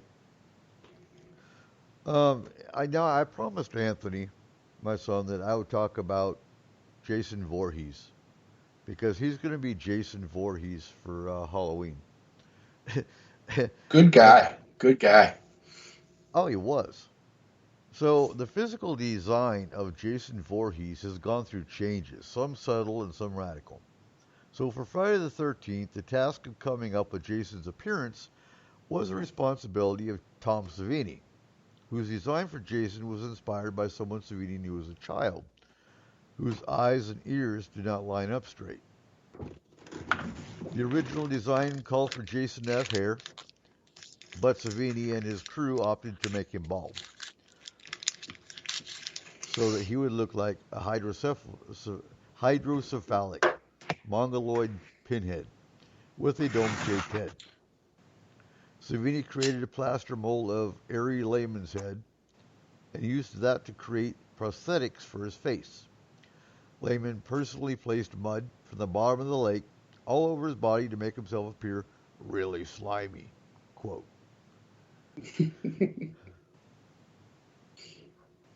The script for part 3 called for Jason to wear a mask to cover his face, having worn a bag over his head in part 2. What no one knew at the time was that the mask chosen would become the trademark for the character. And that's the mask that Anthony's wearing. So, question for you guys. Do you think our kids trick-or-treating with all these horrific costumes is pulling in negative spirits? Absolutely not. No. No, it's the innocent ones that do that, like the princesses and the knights. Oddly enough, yes. See? I know things. Don't believe that for a second. Hey, you throw enough things in there, you're bound to hit something. Right? I've got to ask you too, Keith, because this came up last week. Are aliens offended when kids and adults run around for trick-or-treating dressed up as aliens? Not at all. They're never offended by them running around dressed like like aliens. They get offended when they start treating people as though, in a way that is not conducive to that particular race. Okay, Like, that makes sense. if you were to dress up as a Nordic and come across as being extremely nastily violent, right? They get a bit testy about it. Or if you were to go out dressed like the creature of the Black Lagoon, for those of you that remember that one, dress like that and go out being really nice to people and what have you, which is about as far away from that race as you can get. Well, I think that depends on which movie you've watched, because, The Shape of Water, it was pretty much the creature from the Black Lagoon, but very nice. That movie was gross. That was a weird movie. Yeah, that one I never saw. Yeah, don't. It'll cause therapy to be needed. Yeah, no, the shrinks have all told me to go home. I'm not nuts. I'm just temperamental. Is that what they call it? Yeah, apparently I have a temper problem when it comes to dealing with what I consider stupid people. So I've got to ask you too. And I think this has come up on the show before, but do aliens celebrate Halloween? No, they find it very difficult to go trick-or-treating in most of their places.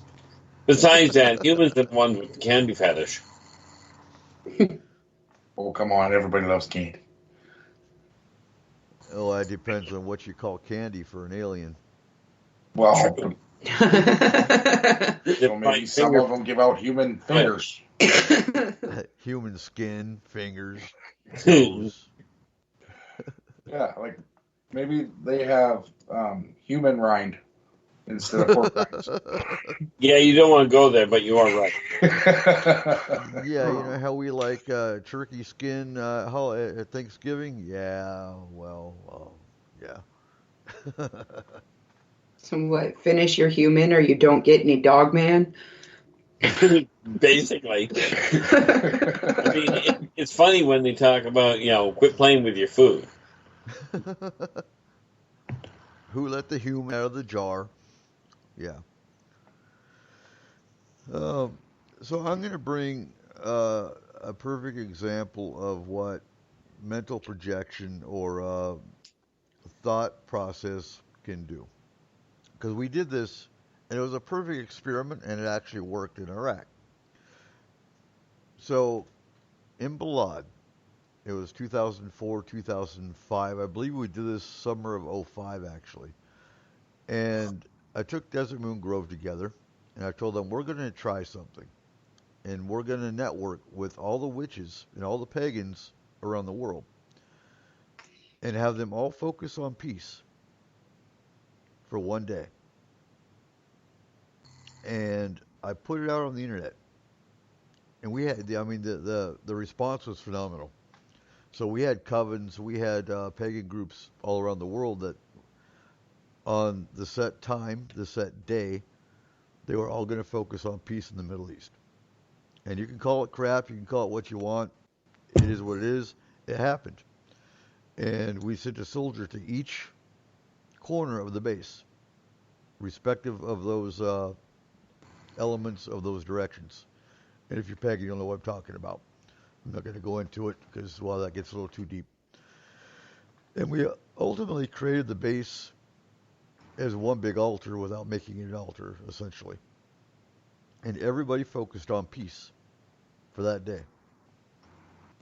And there was not a shot fired in Iraq for 24 hours, which was unusual for that point in time. Extrapolate off that and picture what would happen if people, instead of worrying about war, were to actually focus on peace. And see how much more of an impact, because that's tapping directly into the neural net. Mm-hmm. Like, peace on Earth is possible for humans. They've done it before. And all it requires is a majority of people to go there. Well, because if the majority of people start looking at it, it will shift the energy. For a temporary time, though. Until the people die. You know, the energy it would take to continue that would be enormous. Because, I mean, after that 24-hour period, the shots started firing again, the mortars started coming in again, everything went back to normal. But we had complete peace for 24 hours. Much as I agree with you, the thing you got to remember is if people start actually realizing that if you can stop pulling the trigger once, you can stop again. Oh, absolutely. But with the humans we have today, do you really think that's going to happen? No. No, in all fairness, I figure mankind is on a collision course for an absolute disaster. Totally. Now, is it going to be a revolution? Is it going to be a civil war? I mean, I know, and I'm not going to make this political whatsoever. But look at Canada today. I'm much more concerned with the natural side of it, because it's very hard to start to aim a gun, in a civil war or any sort of war in the middle of a Class 6 hurricane. Right. Yeah, I mean, I got to give snipers credit. They take wind shear into effect. Can you picture trying to calculate the wind shear of a Class 6 hurricane? And yeah, Trippin's absolutely right. Bullets and bombs are more profitable until you get rid of the greedy and the corporate financial backers and whatnot. You're really not going to get anywhere. Now, trick is for people to start realizing that if you focus on that, that's what people say violence sells, and it only sells because people actually say violence sells. Right. It's very much like the idea that a diamond is a woman's best friend, is a girl's best friend. The reality is diamonds are one of the most common rocks on the planet, next only to granite. Mm-hmm. It was just a staggeringly effective marketing plan. Absolutely. But getting back to the veil, because mental projection is completely what we're talking about as far as does the veil actually thin? No, it doesn't. But what does happen is more spirits cross because more people are focused on the fear factor of it. Yep. There's a lot that are focused on it, not from a fear side, but from a curiosity side, which in this case is just as effective.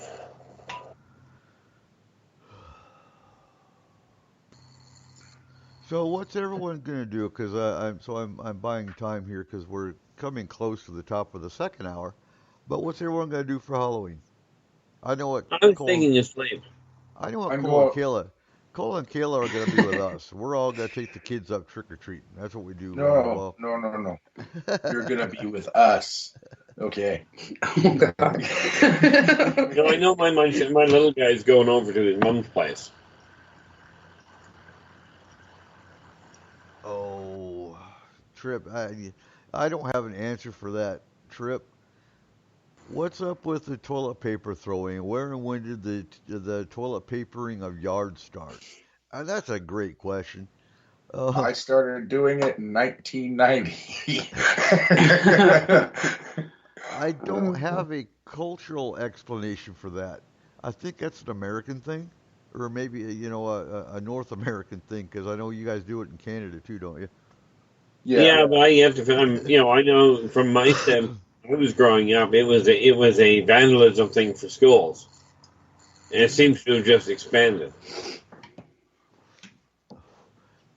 I've got to say, spending 8 years in Germany, I've never seen, and I'm sure they do it, but I've never seen it done in Germany in the 8 years I was there. So I well, would I can say pretty much guarantee it's not done in India. no. Just if somebody in the chat room wants to research that real quick, yeah, Nikki's saying in 1930s, 1940s. What did caveman do? Throw bark? No, they threw cavemen. 3 seashells. They threw furs.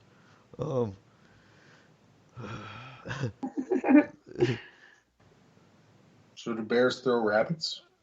Happy bear. So Nikki says 1930s, 1940s colleges, and that would actually make sense. Having because colleges. they're so pure. I could see college students being the ones to start that. Same with crap in paper bags and letting on doorsteps. I was going to say throwing crap seems to have been started by the monkeys. So what I found in the popular culture, as far as toilet papering of anything, it says throwing toilet paper is complemented to audience participation in the Rocky Horror Picture Show, where toilet paper rolls are customarily thrown every time that the phrase is uttered. Great Scott! As far as Scott's brand toilet paper. Well, that's kind of cool. And Sandra says witches collect eggs in Germany. So the egg is a symbol of fertility, obviously. And what's kind of cool about German culture is they have a tree for all their celebrations. So in Easter, they have an Oster or an Oster tree. Oster is German for Easter, and they actually have a tree, much like the Christmas tree, and it's got symbols of Easter bunnies and eggs and spring colors, and it's kind of cool. And of course, they have the Christmas tree. I think that's about those are the predominant trees they've got. It's called the Osterbaum. And Nick is saying an American prank when toilet paper came out, 1857.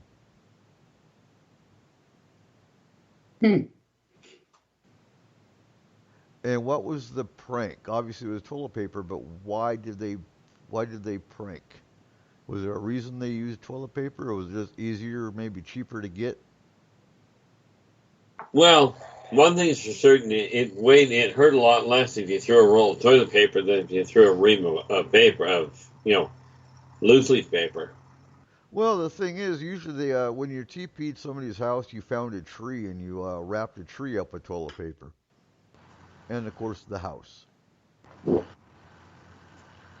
So the logical extrapolation then, if you used to wrap it up, logical extrapolation was people got lazy and started throwing it. Well, that's true too. It's easier to wrap a tree when you throw a roll of toilet paper.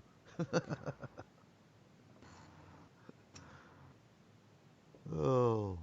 The one we always tried to stop was people would take bars of soap and run them along people's cars. And that will actually, when it comes in contact with water later, it will take the paint off a car. Oh, yeah. And it's a real pain to get out of the tree. So Trip is saying he's not finding much on when TPing started, but there's a bunch on how to remove it from the trees. Oh. So November 23rd, and I'm still waiting on confirmation from the band, but November 23rd we are going to go live on S4 with Crypt Amnesia. And I say that because instead of commercials for this last break, we're actually going to play Poltergeist by Crypt Amnesia. So on that note, enjoy the song, and we'll see you when we return. And I'll try to fix my volume problem. So stay tuned. We'll come back. In the last hour, we'll be talking about Halloween safety. You are listening to S4 on Spreaker.com.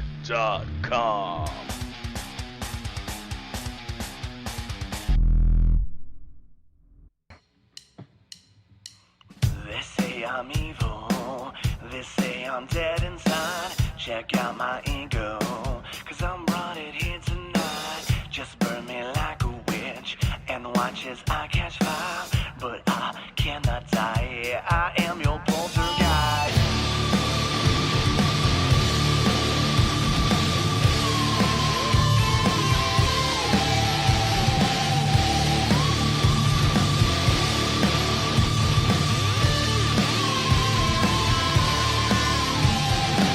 I must have 1,000 souls trapped inside. 1,000 souls that are haunting in my eye. You keep trying to kill me, but I cannot die. You try to ignore me, but I haunt you deep inside. You keep trying to kill me, but I cannot die. You try to ignore me, but I haunt you deep inside. They say I'm evil, they say I'm dead inside. Check out my ego, cause I brought it here tonight. Just burn me like a witch, and watch as I catch fire. But I cannot die, I am your poltergeist. Poltergeist, poltergeist. Poltergeist, poltergeist. Poltergeist, poltergeist. Poltergeist, poltergeist.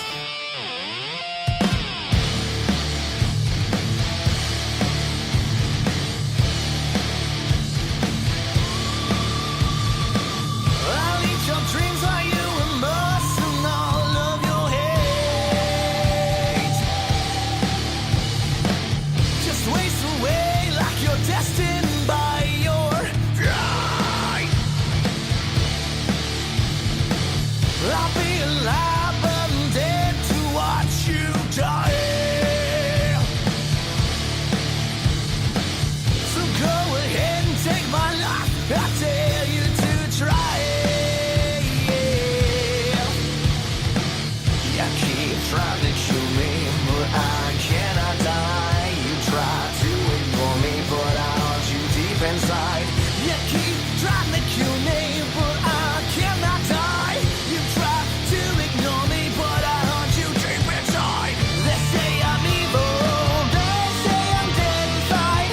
Check out my ego, cause I brought it here tonight. Just burn me like a witch, and watch as I catch fire. But I cannot die, I am your poltergeist.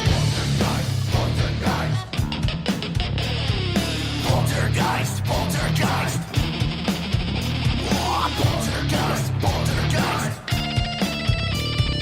Poltergeist, poltergeist. Oh, you're caving in, the loss of sleep keeps you obsessing on your pride. But in the end, you let me in.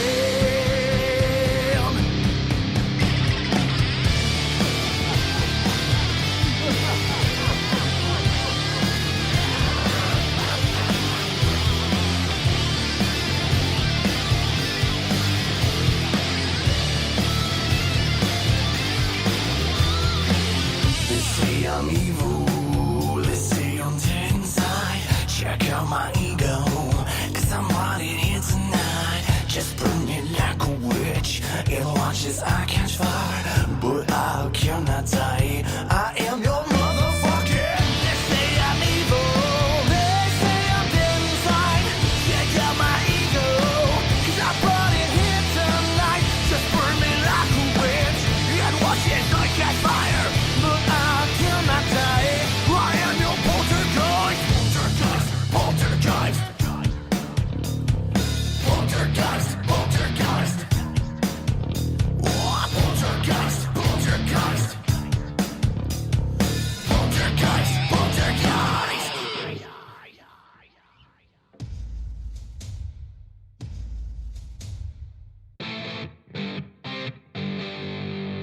Welcome back to S4 with your host, Eric Cooper.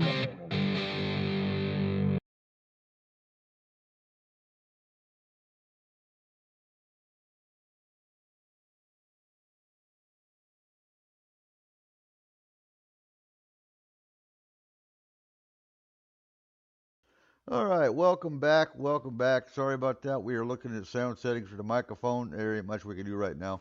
So we're back to S4. Tonight we're talking Halloween, what the odds are, and is it evil? No, it's not. So, third hour, we're going to sit here and we're going to talk about safety. Because a lot of you have kids, you're going to be taking your kids trick-or-treating, you're going to have Halloween parties, you're going to, and you know, we're an international show, so I understand a lot of your cultures, a lot of your countries probably don't do Halloween. But this is common sense. I am going to say 23% of pedestrian fatalities on Halloween include a drunk driver. So, you know, if you're having a party and you're offering alcohol, you're responsible for the guests at your party. I believe that's state law, is it not? I'm not sure. I haven't heard that before. Well, they Depends. encourage you to take the keys of people that are going to be drinking at your party, because the minute they leave, if they had too much to drink, they can't come back on you. I know that much. So what can you do? Encourage people you know not to drink and drive. Avoid any unnecessary traveling after dark, partying time, especially because it's Halloween night and you know there's going to be kids all over the streets. 75% of parents have Halloween safety fears, but only a third talk to their kids about it. So, you know what? Bottom line, and we've said this before, even especially when we always tell you to communicate with your kids anyway. Your kids talking about a spirit in their room, find out why. Did they watch a horror movie? Did they read a scary book? You know, communication with parents and their kids is crucial for development and crucial for anything, any other time than Halloween. And Trip says call them an Uber. You know, we live in an age of technology. It doesn't take much to call your guests a taxi, an Uber. In the Army, we had what was called the designated driver. There was a certain amount of money that was left at the 24-hour duty desk. So that if a soldier called, a soldier was encouraged to call their CQ, their charge of quarters, and let them know, hey, I'm drunk. And they would, you know, that person on 24-hour duty would call them a cab. The cab would be paid for by company funds. There, you know, if you're a corporate owner, do that for your employees. It doesn't take much. It keeps your employees safe. Speaking of which, Eric, Second? did you see that truck at the brewery tonight? Yeah, what was that about? Oh, I do believe that was a gentleman who was drunk and tried to pull forward instead of pulling back out of the parking lot and pulled right into that 3-foot ditch right in front of him. and that makes total sense. And it's not even Halloween. Well, but for bars it is. Tonight is the night for young people who are of drinking age to go out. Yeah, and then go to the Halloween or to the haunted house. Don't go to the haunted Yeah, house like drunk. this is the weekend that most of them are going out. I'm seeing a lot of pictures on Facebook right now of older friends of mine that are hanging out at Halloween parties at the bar. Yeah, and that makes sense. Well, and in my family, I don't know how this works with a lot of people, but in my family, anytime that any of them are throwing a party where alcohol could be consumed by anyone, we always have extra beds, cushions, and couch space. That was the way it was when I was growing up. Yeah, Right. that way if anybody has an issue, hey, man, give me your keys, lay on the couch, sleep it off. When I was growing up, wherever we passed out, that's where we slept. I have slept on many kitchen counters. Right. Well, let's see. I can't talk because I've slept in tents. I've slept on truck hoods. Yeah, I can sleep anywhere and sleep through a hurricane. That's Probably why not even love wake up. standing up. I haven't done that one yet. Yeah, pulled that one off in the middle of the street. Well, more to the point, in the middle of a bus loop.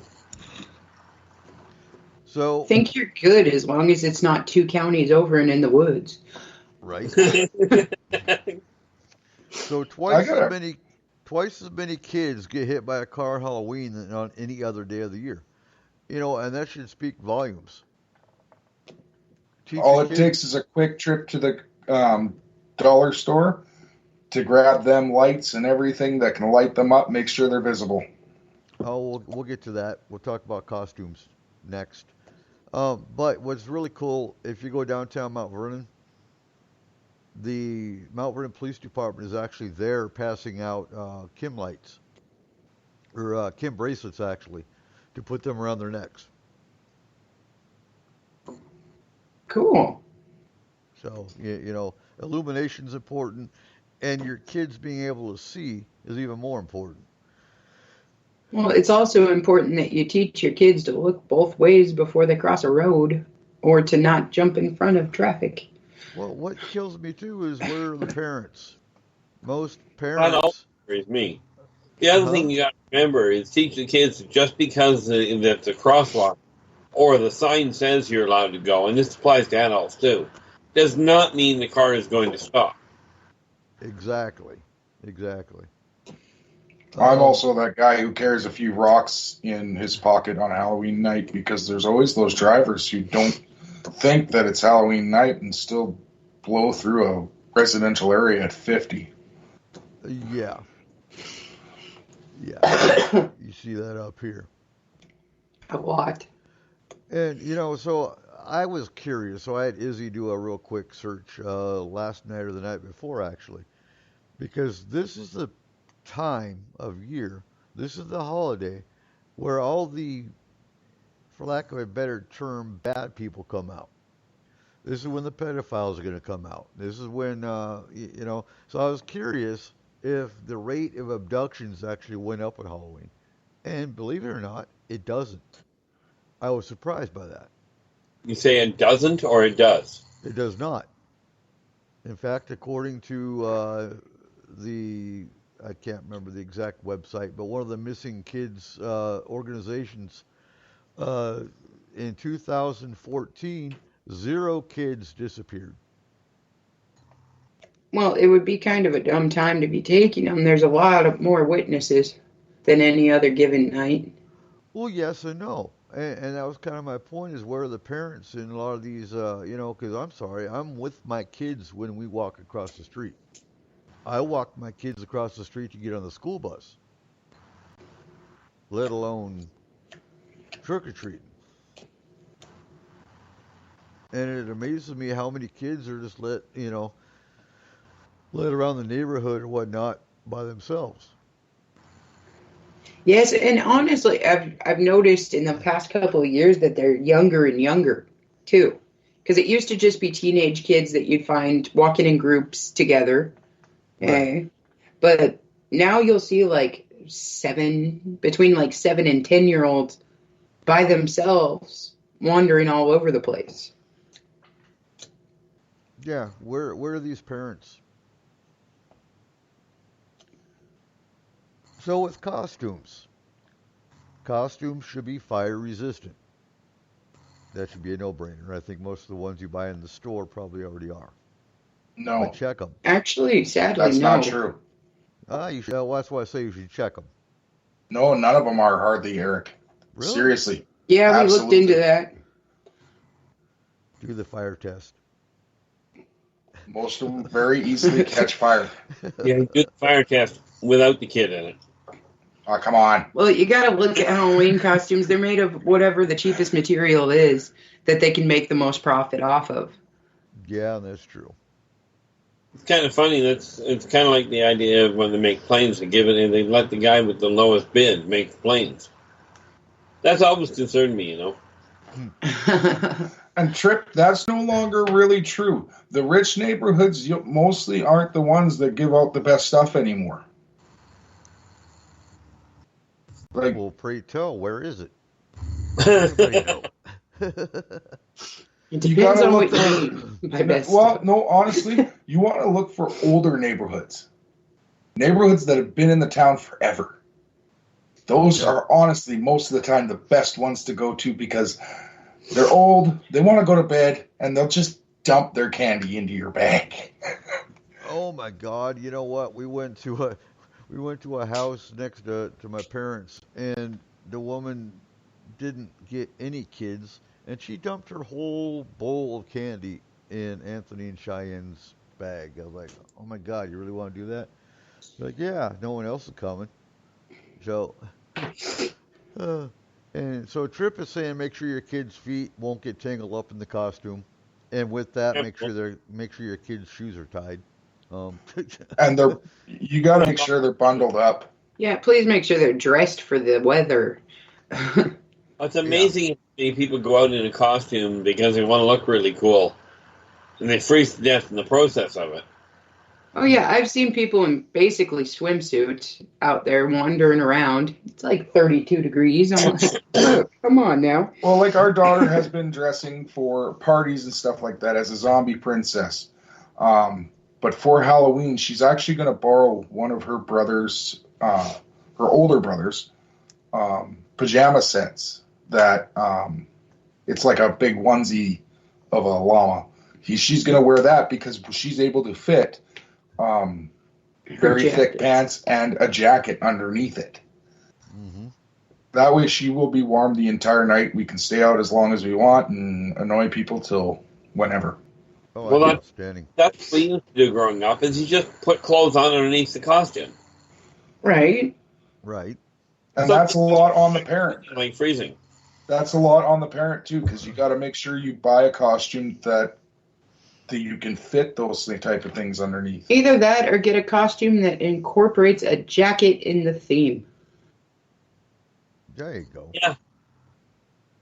And I want to plug this real quick, but I got the safety tips tonight from FamilyWatchdog.com, and it's a great site. It actually focuses on predators, and very, very much parent and kid friendly, and has excellent tips. So when you're talking to your kids, reiterate to your kids never ever go into a stranger's house or even ring their door for treats unless your parents are with you, and say it's okay. And again, parents are with you is the key here. So there are some people in life that aren't very nice to kids, and you have to be careful. Or people that are overly nice, and then you still have to be careful. You know what? When Johnny was 5 years old, we went up to one of the first houses that year, and this older gentleman opened up his door, and he stood off to the side. John took that as a sign. I'm going to walk right into the house. He walked in, started petting the guy's dog. The guy just looks at him like, what are you doing in here? Right?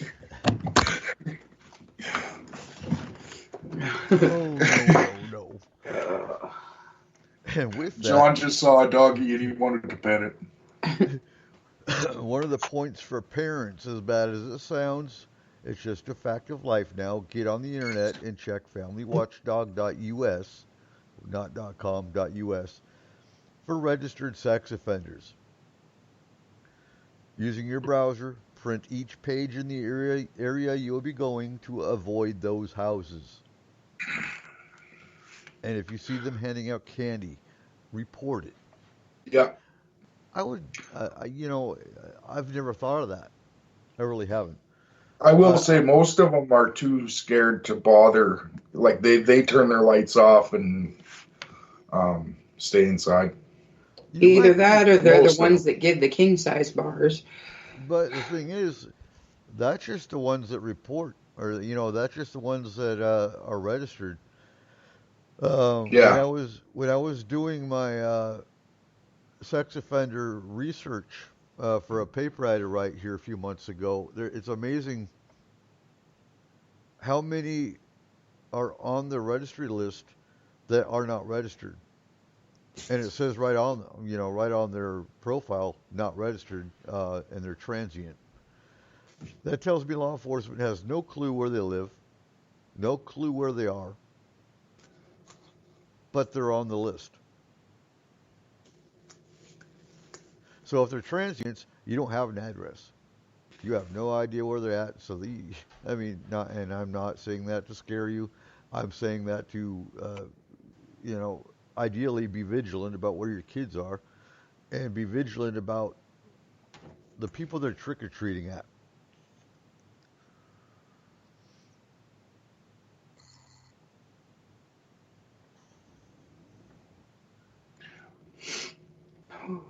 Oh, what to do with all that extra candy? Well, the parents are going to eat it. I'll tell you that right now. If you're strapped for cash, it's $1 a pound at any local dentist office. And I believe you're right. So Yeah. I can tell you right now where we're going, law enforcement is all over the place. This is the Yeah. night also when law enforcement is patrolling with everybody. Well, like 4 of them live up there too. Where we're going? Yeah. Now, I will tell you that the dentist exchange program thing, it does go to a good cause. Once the candy is dropped off, it goes to care packages for military Oh, men that's and where that women. candy came from. I will say for all the dentists that hand out toothbrushes on Halloween, screw you. Oh, wow. I'll buy my kids toothbrushes. Give them candy. Right. So Sarah just joined the chat room. Good evening, Sarah. Glad you joined us tonight. You can jump back and listen to the archive for the last 2 hours. At least you're hearing the safety side of tonight. So candles and pumpkins. If you're nervous about using a candle in a pumpkin, They don't burn with a hoot. well, they don't. But if you're really nervous about catching fire on something, or the pumpkin catching fire, which probably isn't going to happen anyway, but go to the dollar store and they have those battery operated candles. Honestly, Hey, what's way cooler is if you throw a glow stick in there. Then it's all different colors too. just a quick tech check. Can Nikki, Trip, can you guys hear us? Because Sarah's saying she's not able to hear anything. And Trippin is saying be the cool parents and offer parents a shot or few. Damn right. No, because I'm then right you there have with to. them. No, then then you're you have to driving worry the kids about home. What are you doing? then you have to worry about the drinking and driving thing. If you go to Big Lake, kudos to the Big Lake Fire Department. The Big Lake Fire Department in the I can't remember the name of. I think it's the Walking. No, I can't remember the name of the community, but it's the new community above Wackenham Ranch. And I know Trip. I understand. I need to adjust my settings. It'll be fixed for next week. But if you go to the Big Lake community, the fire department actually has set up for the parents free coffee, free hot cider, and full-size candy bars and donuts. So enjoy Big Lake. We used to have a house in our neighborhood that did hot dogs as well. Now that's cool. Yeah, like they'd serve hot dogs and hot chocolate and everything. But like when we trick or treated, it was snowing, so. I don't think I remember any snow-covered Halloween. In Washington? No. Oh, I can't say that I remember a single snow-covered Halloween until I went to Canada. So we had a neighbor who was a police officer, and he used to get really into it. And one year he took latex gloves and filled them with water and froze them in his fridge. And then he stood them all up in his yard. And he was a vampire that year, so he was hiding in a coffin in the yard. Oh, These no, two young guys, about 13, 14 years old, came up and they went and got their candy from his wife. And as they were coming back, he was going to scare them. Well, he hears them snickering and laughing, and he waits a minute and jumps out and scares the heck out of them. And they run off, and he's looking around, seeing if there's any other kids coming, and he notices they snapped all the fingers except for the middle one off all the hands in the yard. Oh, now that's some creative kids there. That's cool. I like that story. So, talking about, getting to driving safety. Watch for children walking on roadways, medians, and curbs. Enter and exit driveways and alleys carefully. Where we're going, we park and we walk. But excellent point. When you're in tight-knit neighborhoods where cars are parked, one behind the other, you have kids that are going to walk between cars. Watch for kids. Well, and Halloween night, anywhere you're driving, if you're anywhere near residential areas, just automatically go 5 under the speed limit. There's no point in speeding that night or even going the speed limit. There's kids everywhere. And you may think, well, we have places to be. That's true. But the thing is, you run over a kid, you ain't going any faster anywhere. Nope. In fact, you might actually be overnight in a place you don't want to be. Well, not just that, but like you got to think of the feeling you'd get from that. Like that's not something you just forget about. Well, exactly. But the ones that are speeding usually don't care anyway. That's more the point. That's more my point. Is if you're speeding in a residential area, knowing that there's kids running around, then you really ain't paying attention. What you're doing anyway. Tripp says, pretty sure all teenagers know where all the officers live. Right. I know we and do. You know, Tripp, as we got older, me and my brother used to go on Citizens Patrol that night with our dad. And it wasn't the police officer's house we had to block. It was always the teachers. We always had to watch their houses.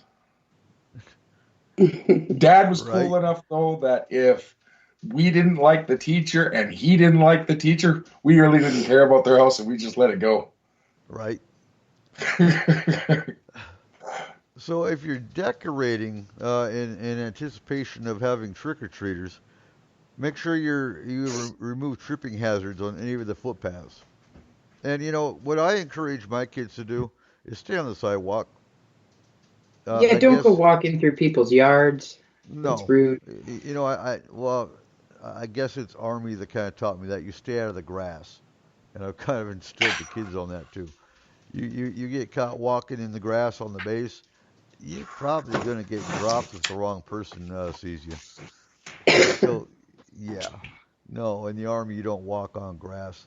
It's probably a general somewhere that it's going to be watching for you. So make sure your path is clear of debris and well lit for visitors. All extension cords should be clear of walking paths, open flames, and water. That's kind of common sense. Never overload your extension cords with more than they can handle. So it's interesting because we talked about this last week, and that's the THC and drug-infused treats, and they actually brought it up on Family Watchdog. So tell us about the THC candy that we were talking about last week, Cole. Excuse me. So apparently, the cops found it was like 4 garbage bags full of Nerd Ropes candies that were laced with THC. Now the cops always say this is a huge danger. The thing to me is, every cannabis store in Washington State sells marijuana infused candies now. The thing is, they're really expensive. If someone's handing those out, well, then they really just have too much money. You really can't, I don't see how anyone can afford to hand that out. But these ones were supposedly laced with about 400 milligrams each, which is enough to knock out a gorilla for a good few hours. A normal candy only has about 10 milligrams of THC each. But the things you would actually look for are the packaging on those candies is usually really thick and really hard to open. Most kids can't do it. They're made that way especially so that kids can't access them. Watch your kids' candy, as always. Just watch for tears in packages, any pinholes. If it's candy that has a clear wrapper and it has any kind of oil in it that usually you wouldn't see there, we were all kids at one point, and we all know what these candies should look like. If there's an oil on it that shouldn't be there, it's probably not a good one. Number one, if it's not laced with something, well, then you probably still don't want to feed it to your kid because there's probably something wrong with it. Anyways, it could be rotten. It could be anything. So you kind of want to watch what you do and just check your kid's candy as normal. There's not much more we can do other than that. The only really big thing that I ever worry about is homemade goods. And the only reason that I even honestly really worry about those nowadays is the fact that the cleanliness issue. Okay? Whether or not there's anything in there that's going to hurt your kid, there's a lot of dirty people that try to make things, and I don't trust most people's kitchens. No, so Trip is calling BS on that one, and whether it's BS or not, the bottom line is if you find an oily substance, that's really pay attention to what your kids are getting. Even fresh fruit. Back in the 70s growing up, the big thing was putting razor blades in apples. It's real easy to taint oranges. You can just inject them with stuff. Fresh fruit stays at home. If people are giving out fruit, trail mix, anything in a Ziploc bag that could be altered, whether it's BS or not, common sense. Like Cole was saying, watch for oily substances because that's how you're going to detect THC. As far as the THC goes, I actually saw that in several different sources. It's not coming from one. It's coming from many. It'll probably hit local news. I haven't seen it in local news. Yeah, it was on King 5. Was it? Okay. Yeah, that's where I first saw it. And Washington State is a marijuana legal state, so is Colorado, so are many others. So they're not gonna, if it is BS, it's not going to scare anybody because it's legal here. And you got to think, okay, like 10 milligrams is enough to mess up an adult for a few hours. It can be, it's. I don't think it's going to hurt the kid, but it can really traumatize them for a little while. That is complete loss of all bodily control. no kid needs to go through that when they're not expecting it, especially not from a piece of candy that they're so excited about. Exactly. Exactly. And again, I think, yeah, Nikki said they're always double wrapped. Um, and absolutely, I think the bottom line is vigilance. Vigilance as a parent, and it really comes back to parents being, paying attention to what the kids are doing and what they're eating. Our kids don't get to eat candy unless we actually inspect it. And I'm pretty sure they still, like we said last week, I'm pretty sure you can still go to the hospital and they still offer X-raying of candy, which eh, there's no point. There really isn't. Don't waste the hospital's time. Just pay attention as a parent. No, if you can't see a razor blade inside of a piece of candy, well, like I don't know how else to put that other than, well, Right? maybe you shouldn't be the one checking the candy then. No, that's probably the one eating the candy. There's not much else you're going to find out of an X-ray. You're not going to be able to find drugs in it. You're not going to be able to find even household products that they could throw into, that they could inject inside those.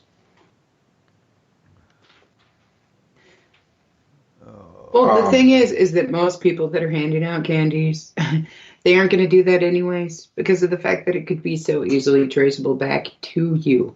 If 26 kids got sick in one area and it was all from the Snickers bar that they got from the McGee's house, then, I mean, obviously. And Right. Nikki's saying that another concern was straight pins. That's true. And the one thing I've always taught my kids is this is even when we buy candy bars from a store. Is when eating a candy bar, pull it apart with your fingers. It's something I still do. I don't bite into them. I actually pull it apart with my fingers. Okay, Trips is saying two garbage bags of 400 milligrams is too much, hence the BS. At least give the true amount. Truth gets more attention than Sky is following scare tactics to try and get edibles off the market. I don't see it as trying to get edibles off the market. Is it? Maybe. But I don't see it. Yeah, because with Washington being a state that has it, and all of the news sources around here are very comfortable with it. What is that festival? Hemp Fest is huge in Seattle, and King 5 is always a big supporter of it. Yeah, I think it. Now, if a king. I do agree with what he says there. definitely, Most candies poisoning kids have been from their own families. That is a big truth. Yes. There has always been a lot of news about that. They found out eventually it was a family member that gave it to them. Yeah, absolutely true. Just like most abductions are somebody they knew. Most, not all, but yeah. No, I do agree with Strip there, though, that the 2 garbage bags of 400 milligrams is a lot.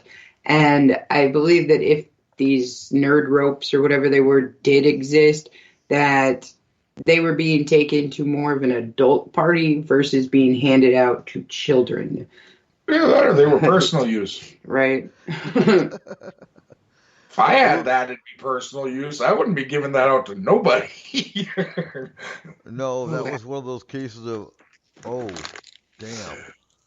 Where did my nerd rope go again? Yeah. Who did I give that to? So, Keith, are you still with us? Nope, I died. Oh, God. Okay. Well, spirit of Keith. It's okay, I've done it before. You get used to it. Although I will give you this, I haven't actually tried it on the Halloween. Maybe you'd get reincarnated into your old body again. Well, that's what happened the last time. Oh. So, bottom line with tonight, no, Halloween's not evil. It's as evil as humans make it.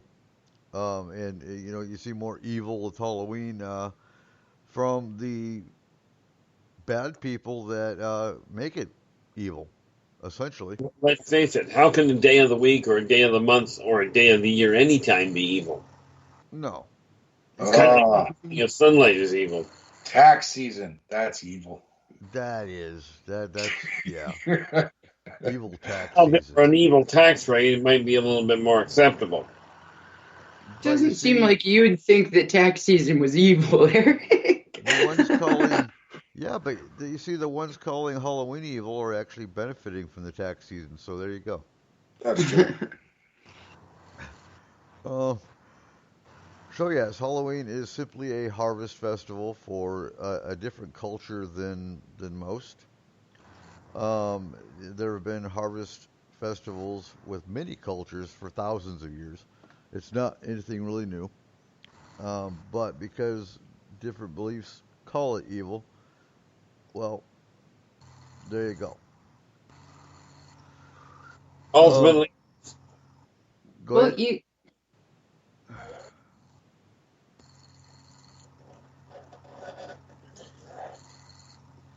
Well, you see that with a lot of holidays, though. Well, people will take an innocent thing and make it something way more than it actually is. Like May Day. When we used to celebrate May Day, we'd pick some flowers, we'd put them in a little piece of paper, and we'd leave them on our neighbor's door. Right. And now all you hear on May Day is what city's rioting and how many people got trampled. Yeah, especially Seattle. You just said Mayday 3 times. If the Navy shows up, this is your fault. Oh. And how are you going to explain it if a battleship shows up on your backyard? Yeah. Well, that must be one flying battleship because I'm nowhere near the ocean. So. It was just relocation by a tsunami, nothing serious. Yeah, right. So, Keith, how is your book selling? Well, Races of the World, I'm down to about half volume on them. Birth of the Wolf Pack, I've sold out the current batch. So I'm just waiting for payday to get another batch ordered. Oh, outstanding. Nice. Outstanding. So it's flying off the shelves essentially then. Essentially, we're about to start looking at some other options because we're trying to get it into this coming week. We're going to be looking at getting it into Amazon and what have you as well. Okay. Now, will that be in Amazon in those as a ebook, or would that be a hard copy? We are looking at all of the above plus audio. Oh, nice. That was my next question. Is it going to be an audiobook? Excellent. I got a new one for you. One contact I've got is going to be, as soon as I'm ready for it, it's going to be getting me in touch with the CNIB, the people that put out Braille books. Oh, nice. Excellent. That's awesome. It was kind of a new way of looking at it. Well, not really looking at it. I'd be feeling it. Well, yeah, you look at Sorry. Well, there is. I used to tell my kids when we were going through the grocery store, if you're not blind, you don't have to look with your hands. So, for our listeners, where can we find Alien Races of the World or Races of the World, and what other books do you have that people might be interested in?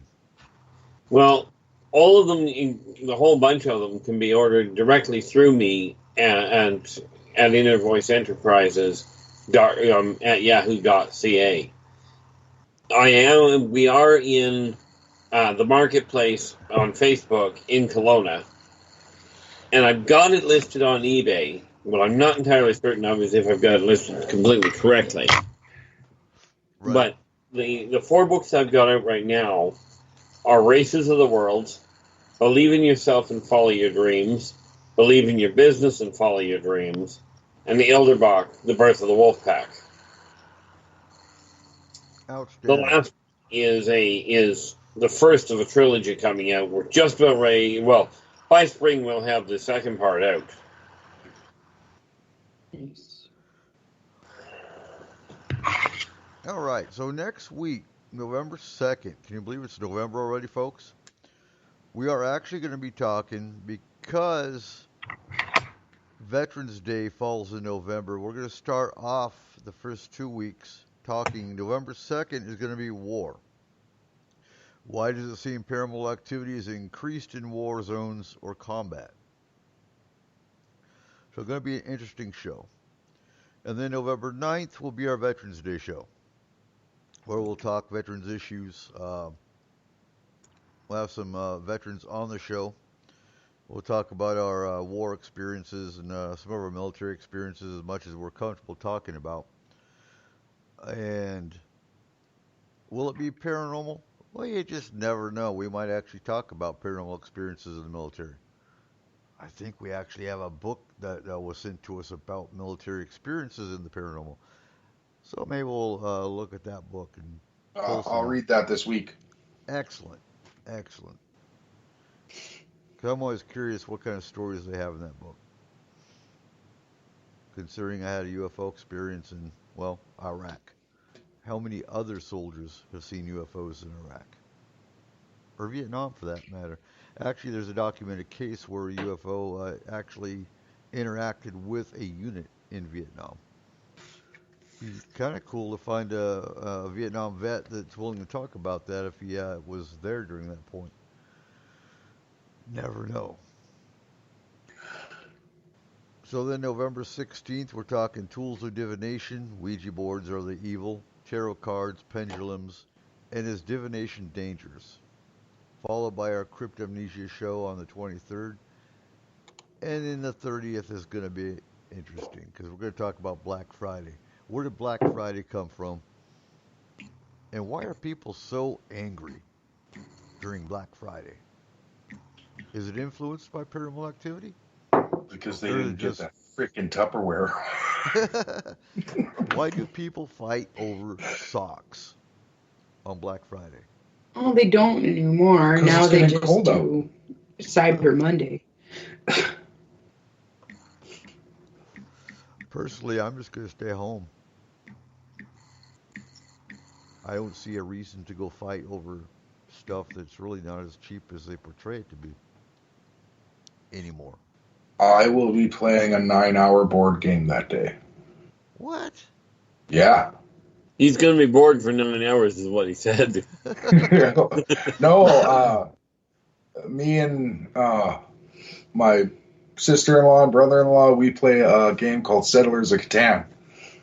And we play for 9 hours straight, eat a bunch of food, and all the wives are going over to Grandma's house to play with a baby. Oh, right on. Yeah. It's So going to be an interesting night. For those that haven't heard of cryptamnesia, go on YouTube and jump onto the Cryptamnesia YouTube channel. They have some great videos, especially for our locals, because I know one of them, they actually made their music video at Devil's Tower here in Concrete. Phenomenal video. Also, they got a show on KOUVradio.com called Dead Man Radio. It's every Wednesday night. You can go through their archives, and we were on there 2 weeks ago. Yeah, it was 2 weeks ago, and we're going to return the favor and have them on S4, November 23rd. It's going to be awesome. It will, because we're just going to set the microphone on Cole's table and have the band there. So with that, I'm going to go ahead and wrap up the show. I want to thank our team here. Cole Wegleitner, our co-host. Kayla Wegleitner, our research specialist. I know I said technical analyst in the beginning, but she's one of our research specialists for the show. Hey, I wear many hats. Exactly. She's wearing a Pikachu one right now. I am. It's cold. And our Keith Andrews, our alien race specialist. So with that, folks, we wouldn't be doing this show without our awesome listeners. Make sure you jump onto our Patreon and become a Patreon member. You want to talk about that real quick, Cole? Sure. If you go onto Patreon and you look up FMP/S4 Radio or S4 Paranormal, sorry, and it's on patreon.com. You become one of our patrons. We've got 4 great tiers for you to join. They are awesome. You get some awesome collectibles from us. You get some awesome information from us.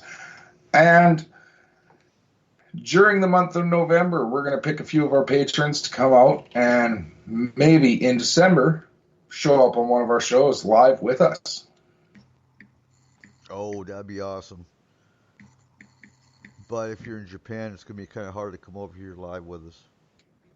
Well, we can have them on Skype. Skype makes it possible for anyone to come on the show. So make sure you get on there and show up with our top 2 tiers will do that. They'll each get a ticket. So awesome. So thank you again for listening to S4. Keep your eyes to the skies. Remember, it's you that our listeners that give us a reason to produce S4. Stay safe out there, and we'll see you next week.